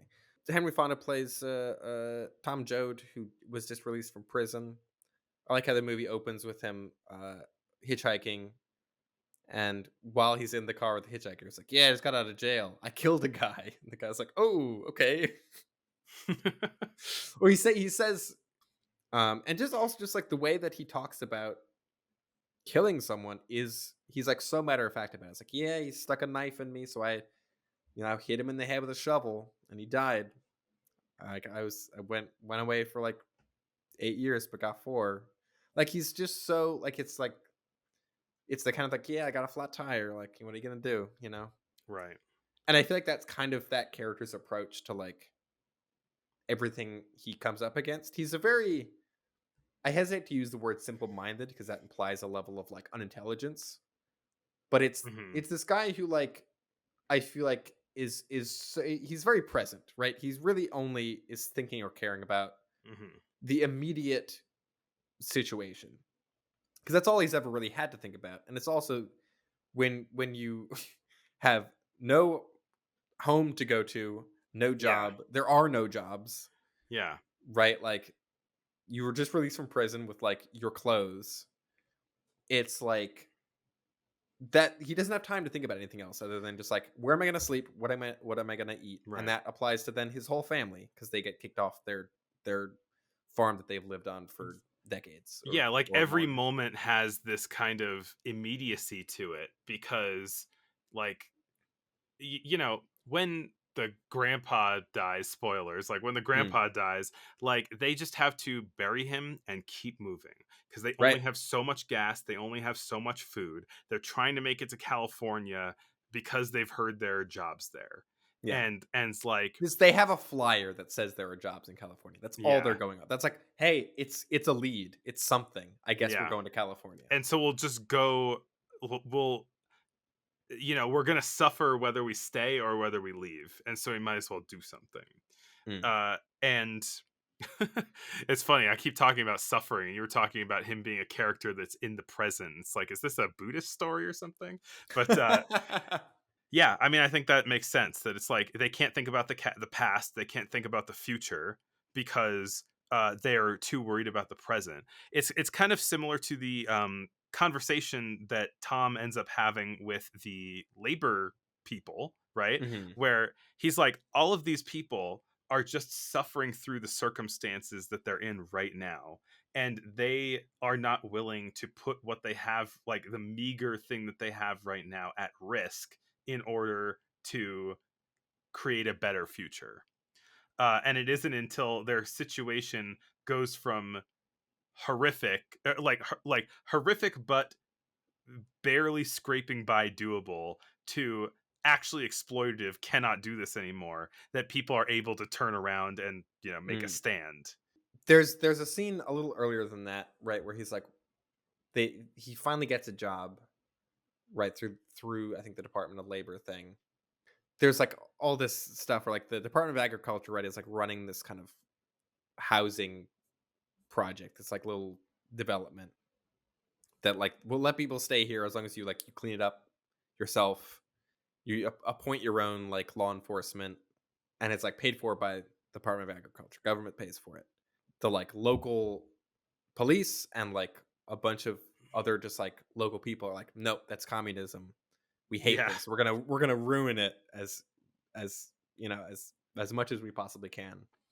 And there's a scene before that, right, where it's like Tom Jones he's working on a farm, and he's like overhears a conversation, or he's like there's a conversation happening around him with like, yeah, they're going after those, they're going after those reds over by the thing. And he's like, everyone keeps talking about reds. I don't understand what that is or why anyone cares. Like, what is that? Like, what is, A true member of the proletariat, right? He doesn't even know know about the Reds. but it's like that's something I really like about his character, right? Is that it's like, yeah, he might not be the smartest guy, but it also is this thing where he's like, I don't care about like communism versus like capital. He's like, he's not thinking in those terms. He's just Right. like, none of this matters because I don't have food, Yeah. Yep. and neither is anyone in my family. Like, just give me a house to stay in. And it's like, if the government pays for that house, great, please. Like, I can't afford it otherwise. And so, yeah, there's something very endearing, I think, about Tom Joad in this movie, and just how much he is sort of like all I have time to think or care about is like, what am I doing tomorrow in order to like improve my circumstances? Yeah. And I mean, I think that the note that the movie ends on, which is maybe you might consider to be an artificially positive note, I guess. I don't know, I don't really but think I think it's a good ending to this movie. like But I definitely, compared to the book, it is like it's very different. he delivers a speech that I think another movie with like a really touching speech at the end, like Yeah. he it decides, he's kind of wanted at this point. Right. Uh He is Jim Casey, the former preacher who later became a labor advocate, is killed by either like a sheriff's deputy or maybe just like a guy who's like part of the posse. mhm. And so Tom is like, well, you killed my friend. I'm gonna hit you on the head with a big stick and run away. And because he's a big dude, he kills him. And so then he is now wanted for a second murder that is not necessarily self-defense, but is sort of this thing where it's like he's not going around like setting out to kill people, but he's like he's being put in situations where like he gets into a fight and the other person dies. Yeah. And it becomes clear that he can't stay with his family anymore because he would bring too much heat to them, even Hmm. though he would love to. And so this speech that he delivers, as he decides like he's going to take up the mantle of this like kind of labor organizing. He's going to go and try and make the world better because there isn't a place that he can be. And so without having a place, he's going to like he might as well go and do something dangerous and good, right? Mm. And so his mom is worried that he'll die in the process, and he talks about like very red collectivist sort of thing of just like, I'm one of many people, like I'm contributing to the better world that you'll be living in, and so you are experiencing me in every breath you take, whether I live or die in the future. It's a very nice speech, and I It think it's a is. really nice note to end the movie on. Yeah, both of them, Henry Fonda and Jane Darwell, yeah, are both. I mean, throughout the whole movie, they're both great. But yeah, that scene especially. There's a bit at the beginning, sort of like one of the people that Tom and Casey run into is this other farmer that they know, who's had his farm bulldozed because like the bank sold it. There's like the whole kind of like Byzantine, American system where it is like, which just really happened during the Dust Bowl, where it was like all these people lost their property and their farms and their homes because it was like, well, they had a loan from the bank, but then the bank lost all its money. So then I'm genuinely not entirely sure how it all worked. I mean, I think it's like sharecroppers, which I don't remember from my Yeah. history class, But but it's I that thing, like yeah. the movie also doesn't really explain it because like the characters are trying to like figure it out. It's like, no, but like why? What happened? Why can't I stay in my house? And the guy's like, "Hey, I'm just doing what my boss tells me to do." And he's just working for the guy who works at the bank. And that guy's just working for some, fat guy on Wall Street. And that guy's just working for and it's this thing where they ask like, "No, but who do we shoot? Like, Yeah. who do we get mad at?" It's indicting a system rather than a person. Right. But I like how like all of the characters, like this question comes up multiple times during the movie, and the characters are like, "We don't know." Like no one knows where the buck stops, right? It's just this like circular labyrinthine system that, at the end of the day, all the people who are suffering the most from it, the people that have the least resources that can't really do anything about it, Yeah. which is very, again, unfortunately, feels very timely to me. And then yeah, there's all the shots of like bulldozers, like tanks, like rolling through and just like knocking over houses, which is like you can find like documentary footage of that happening too. Hmm. It's not quite as uh, elaborately staged as it is in this movie, but it's like it's offering kind of like lots of because it's like a road movie. It's giving you kind of like lots of little pockets into just like situations that arose because of the Great Depression. Yeah, That and it's also like just like little vignettes of different types of people's right, lives yeah, in this, time in this place. Like people who might not be the most economically stable, but they recognize that there are other people passing through who are on the brink of death, and so they will give them a discount on a loaf of bread, you mm. know. There's a lot in this movie about like dignity and like the indignity of like poverty. I think also Hmm. where it's like there's a lot of times where people are kind of they're like, "No, don't say anything. Like we're too proud. Like we can't like show that we're suffering," kind of. Hmm. Which I think is I totally understand in it. I also think it's like a very human thing to be like, "No, no, no, like everything's fine." But then it's like you could also just like ask for help, you know? Like the thing with the bread, right? Where they're like, "We can only afford this much." And they're like, "No, like you can have the whole thing of bread." And they're like, "No, like we're only going to pay for what we have the money for." And it's like, "Just take the bread, man. That's all the food you Yeah. have for like the whole day. Like take the bread." And yeah, just like all the kind of uncomfortable situations that arise from that, right? There's like they're cooking up some soup in like one of the Hoovervilles that they're staying at, Ugh. and all the kids come over because they haven't eaten. Oh And they're all like, God. "Is there any leftovers? Any leftovers?" And they're like, "We can only feed the like 8 people that is in our group." But then like how do you tell a starving child that, right? They're like, Yeah, and then "Sorry." they like lose their appetite because there are starving children next to them. This Yeah. this movie is brutal. Yeah. But also like that scene I am like riveted. It's so every scene feels like that where it is like it's like dredging up all these kind of questions and just about I don't know, it's about humanity, man. All right, yeah. So on that note, what next movie? Our last movie is Rebecca, which my camera's not on in the podcast right now, but I got a poster for it right behind me. Look at that. Hey. I just acquired this poster, but I like the movie okay. Maybe not enough to have a poster for, but I thought it was pretty good. I was pretty yeah, into it. it was good. It's a movie about It's a Hitchcock movie.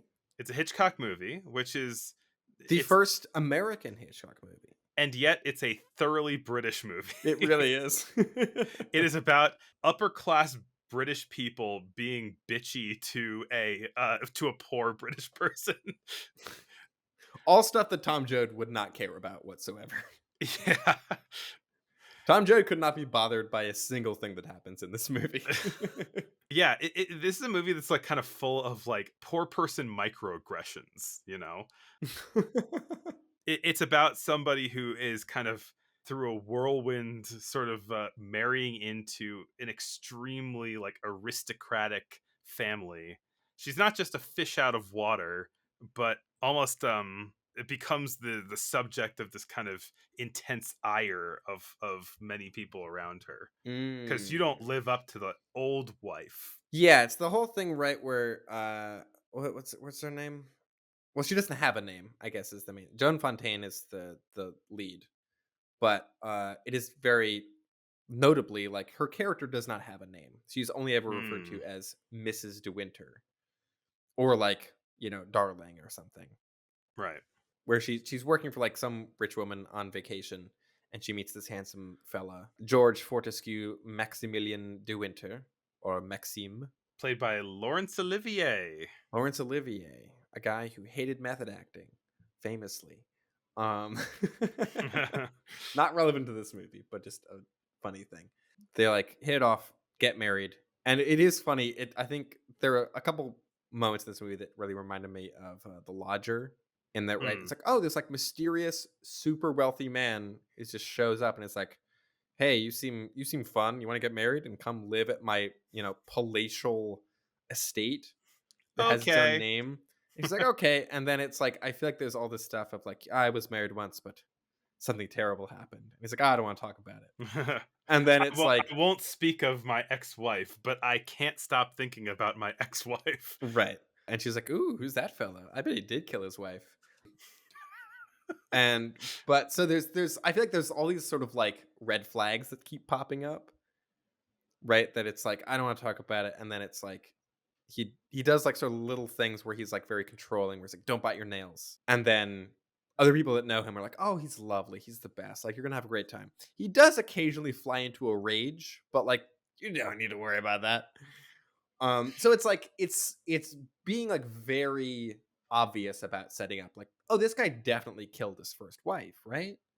Like Yeah, but it's also surely. just like everybody around her. It's not just him. It's like she gets into this Well, that's situation sort with that's this. sort of the red herring of it. It's not completely a red herring, but it is like it's drawing your attention to one thing to kind of keep your attention off who the actual kind of villain of the story is. Right. Hence the twist.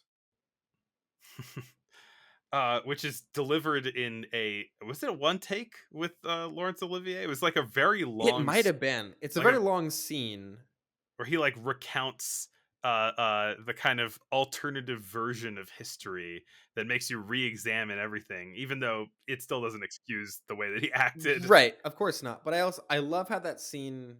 I know it's just like kind of poo-pooing his Gore Friday for being like so like talky and like not having enough like I don't know, cinematic stuff going on.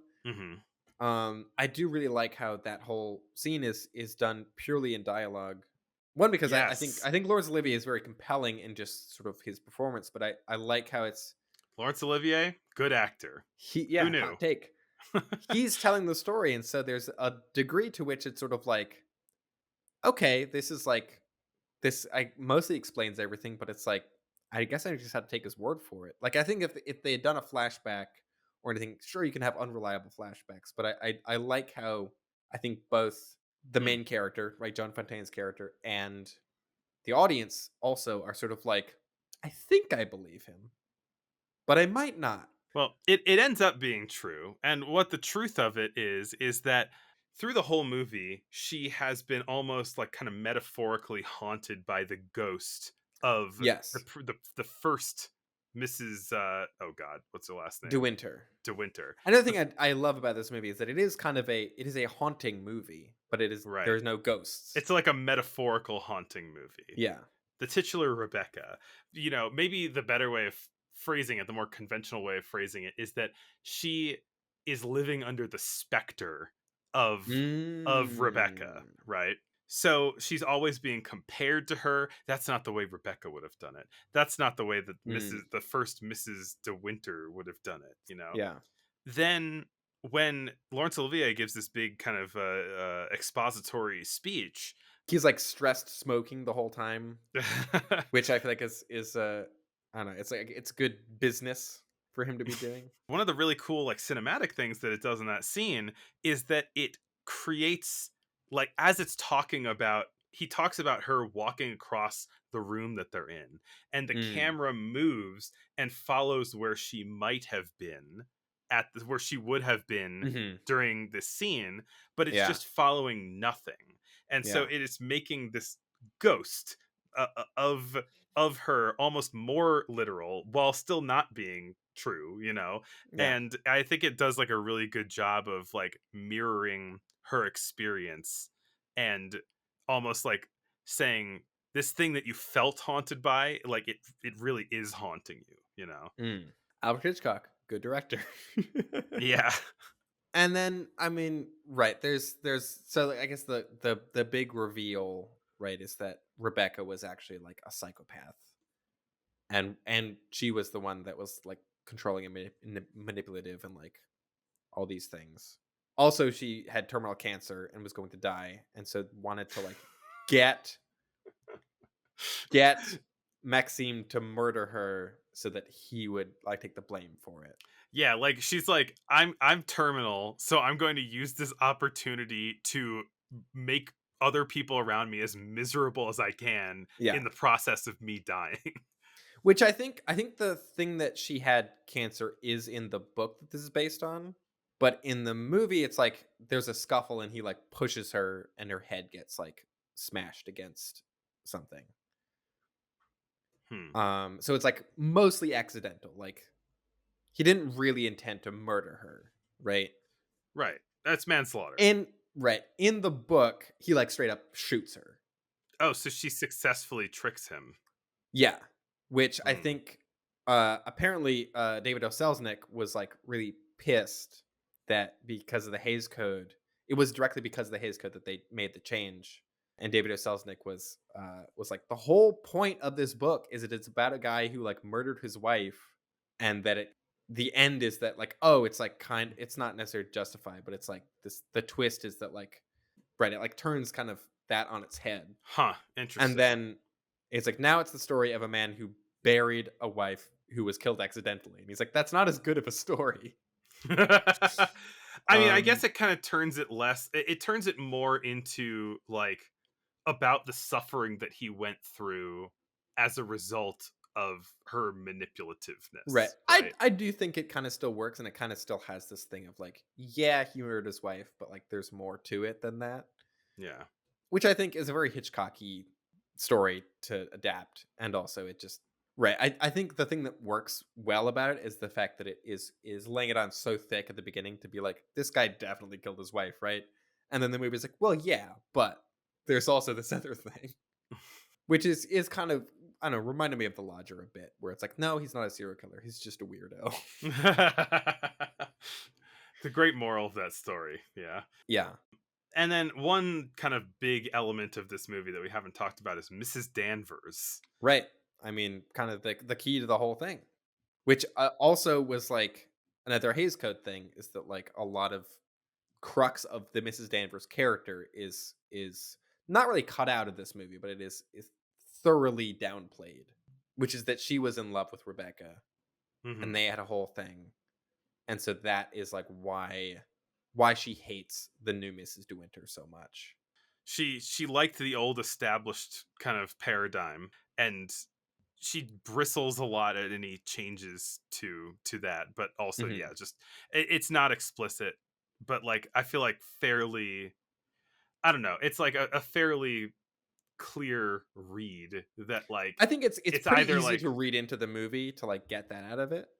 I mean, you could say it's either a sexual or a non-sexual obsession that she might Mhm. have with Rebecca.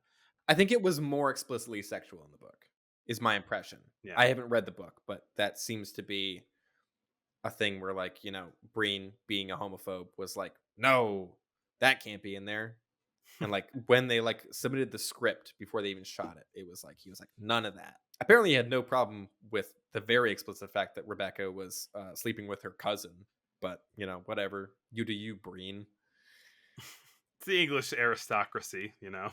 Yeah, Mrs. Danvers like is played very very well. Like yeah. she is so creepy in this movie. And from the very beginning she says all of this stuff that like in words is friendly, but like in her whole vibe is horrific, you know.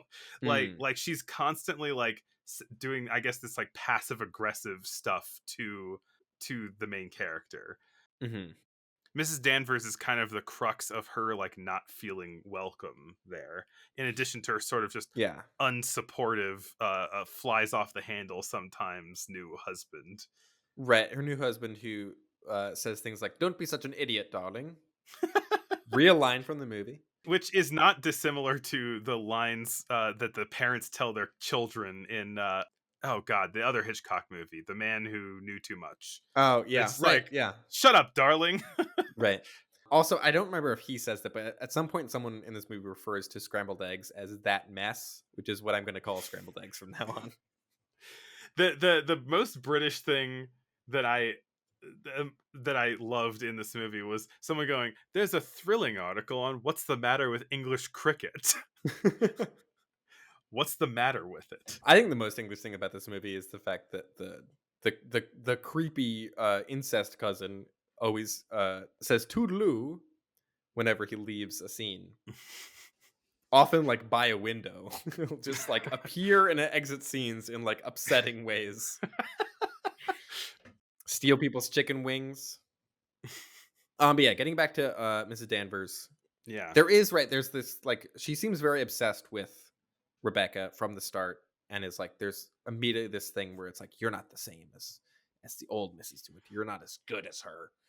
Which at first, right, does seem just this kind of like general antagonism of like you can't live up to her greatness. Yeah. And then whenever she tries to talk to Maxime about it, he's like, I don't want to talk about it. I don't want to talk about it. Which you kind of get the sense that, you know, the character probably thinks that it's like he's too distraught, right? He misses her too much, right? That's sort of like the impression that she's getting. The audience, I think, is getting a little bit more of like he doesn't want to talk about it because he murdered her, right? Right. And then, I mean, the truth of it is mostly that it's like, no, he hated her. She was terrible and was like super emotionally abusive, and basically physically abusive also. I mean, she tried to have this whole murder plot happen, Right. and that leads to one of my favorite scenes in the movie where Mrs. Danvers is like, "Oh, we're having a big They're having a big costume ball," and Mrs. Danvers is like, "Hey, you should wear a Oh, dress like in this painting. He'll love that. That's like evil. that's his favorite painting." Evil. And then she's like, "Oh, great idea! It'll be a surprise." And like, there's this whole thing makes this whole dress, and then I feel like me as an audience member, I'm like, "Oh, this is not going to go well." And right, so she makes this whole dress that looks like the painting, and like during the ball, like comes down this big staircase and this like big entrance, and her expression on her face, the new Mrs. De Winter, is this like happy, excited thing, and I'm like, I as an audience member know that like this is going to be a disaster, and it is. It is so tense and like agonizing to be like she's so like happy and excited in this moment, and I'm like, no, no. And then yeah, it like ruins the evening or whatever. But He's like, get back in there and take that off. yeah, that's kind of the first time that I think like Mrs. Danvers does something that is like very explicitly like manipulative, and Yeah.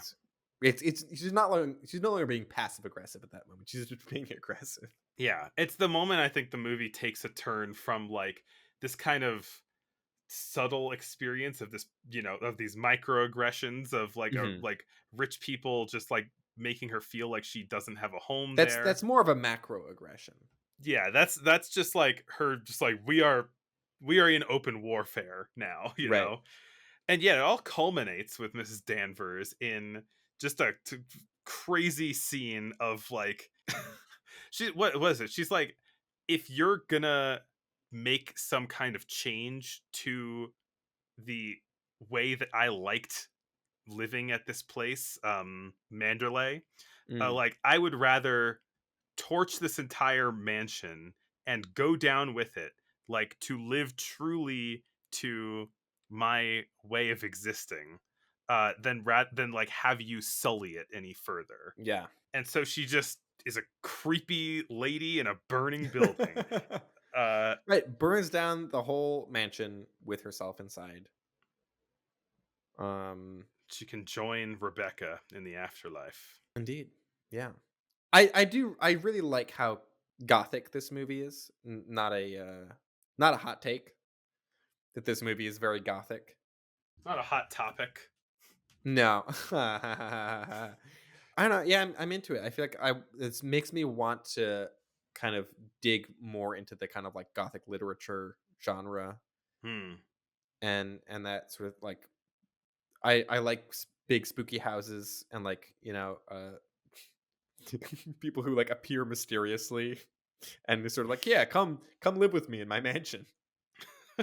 Right. I was reminded by most of my exposure to like the gothic romance kind of subgenre is like Crimson Peak, right? Which is kind of a similar setup, right? Where like Tom Mhm. Hiddleston like comes out of nowhere and is like, hey, you want to come live at my creepy, very haunted mansion? Or movie we already mentioned once this episode, Phantom Thread, which I think might be Yeah. the world's only gothic rom com. That movie rules. One quick behind the scenes thing that feels worth mentioning is that Joan Fontaine, the lead of this movie, is Olivia de Havilland's younger sister. Hmm. I forget which, like, one of them is like one family name, one is the other, and like I think Olivia de Havilland took the de Havilland name first, and so then like Joan Fontaine was like, well, now I can't use that. There was like a whole sibling rivalry thing between those two, Wow. where like they had careers in Hollywood at the same time, but were like not happy about it. I think a lot of it was like, it seems to me on like the very cursory amount of reading I did that like their mother was like very much favoring Olivia of the two. Was like, oh, she's the older one, she's in Robin Hood, like that's, I'm like putting all my like effort as like a stage mom behind her, and then Joan was sort of like, I'm also in movies. um but so they were always billed under different last names, and I think had this sort of long-standing rivalry that I think got kind of cleaned up later on in life. But I didn't know that while watching the movie, but I did, thinking, like, watching it, I was sort of like, Joan Fontaine has kind of an Olivia de Havilland vibe. Like, well, yeah. And then my only other thing is, did you know that when you went to sleep no more, did you know that Manderley was a Rebecca reference? I did not. And then as soon Neither as did they I. said Manderley, I was like, Hey, it's oh. like, I think first line of dialogue in the whole movie is like, "Oh, Manderley" or something. And then I found out after this that there's also a Lars von Trier movie called Manderley that is unrelated, but I think also is like an estate, but it's like a plantation, I think. Oh, Um, loaded. very loaded. I'm sure he'll be very respectful with Right. I'm sure he'll be very that. chill about it. All right. Well, yeah, that was Rebecca. Chris, do you have a favorite film of 1940? I thought that I would have a very easy favorite film because of the extremely good experience that I had watching Fantasia. But then I watched other movies from the year, and it's so difficult. I have three that I feel like I could put in my top spot. Mm, So please go first so okay. that I can eliminate that one. Well, much like you, I also had a grand old time watching Fantasia, and I think, looking at everything, I feel like that kind of has to be my favorite for this Mm, year. hmm. Like, there was some really a lot of solid choices, but I do feel like in terms of my overall, that was just such a thing where I was just like, where has this been all my life? Yeah, Which, I yeah. mean, it's always been there. I've always been aware of it. So I was like, oh yeah, Fantasia, that's a movie, and I just never got around to watching it. But I was really quite impressed, quite taken with it. Hmm. I feel like it's something that I now want to just like have on, like, in the background, I like at it's all times. I think that what you said makes sense, and that it's hard to pick anything that isn't Fantasia. uh the other two that are kind of in the running for me are Grapes of Wrath, which I thought was incredible, Hmm. and The Great Dictator, which blew me away. Maybe because so we're not picking the same thing. I'll go with The Great Dictator, which is a kind of a movie that gives you everything that you could want out of a chaplain, and it is uh it's his sentimentality and emotion just cranked up all the way in a non-tasteless way, I think. Yeah, it really works in that one. Yeah, that ending speech gives me chills. It's incredible. I don't know. Maybe in some ways it actually is Fantasia, but Right. let's say the Great Dictator. Yeah. I was like, I could just as easily say Grapes of Wrath was my favorite. I feel like it didn't have quite the same impact that I think Fantasia had, like seeing that for the first time since I'd seen Mhm. Grapes of Wrath before. I'm like, oh yeah, I knew this was great, but it's like a renewed sense of how great it is. Yeah. I mean, I'm just kind of only talking about Fantasia, even though it's technically not my pick or whatever. Maybe it just should be. But like, there is something special and unique about Fantasia Yeah. that I haven't seen many, if any, other movies get anywhere near. That's it for this week. Let me pull aside so you can see the Rebecca poster on the YouTube. Go to our socials, follow us on Instagram, all that. Sure. Yeah. You know the deal. Or do You've not. made it I through. don't care. Yeah. I'm pulling a Ron Swanson. Yeah, it's your own life. We don't need you to. We don't need your validation. Whatever. We can't be riffing at the end of this 4-hour long podcast. No, we can't. We need No, to we need can't. to just wrap it up. Thanks for listening, everybody. Yeah. Did you have something, Glenn? If if you listen to it as a podcast, it's also on YouTube. If you're watching on YouTube, it's also a podcast. Worth saying. Next episode, kind of a big one. Yes. 1941. Yeah, let's tease. And we're not talking about the Spielberg movie 1941. We're talking about the year 1941 in which Citizen Kane was released, which is kind of a big, like, one of the whole reasons we started doing this to begin with was sort of like watching Citizen Kane in context. Theoretically would really change how you watch it. So exciting to do that. Yes. So tune in on your radio. Yeah, your radio or television with a dial. Don't turn that dial, because we'll be right back with 1941. Yeah. All right, see you next year. See you next year. Goodbye. Wait a minute, buddy. You just done some jackassing. You can't shut up now.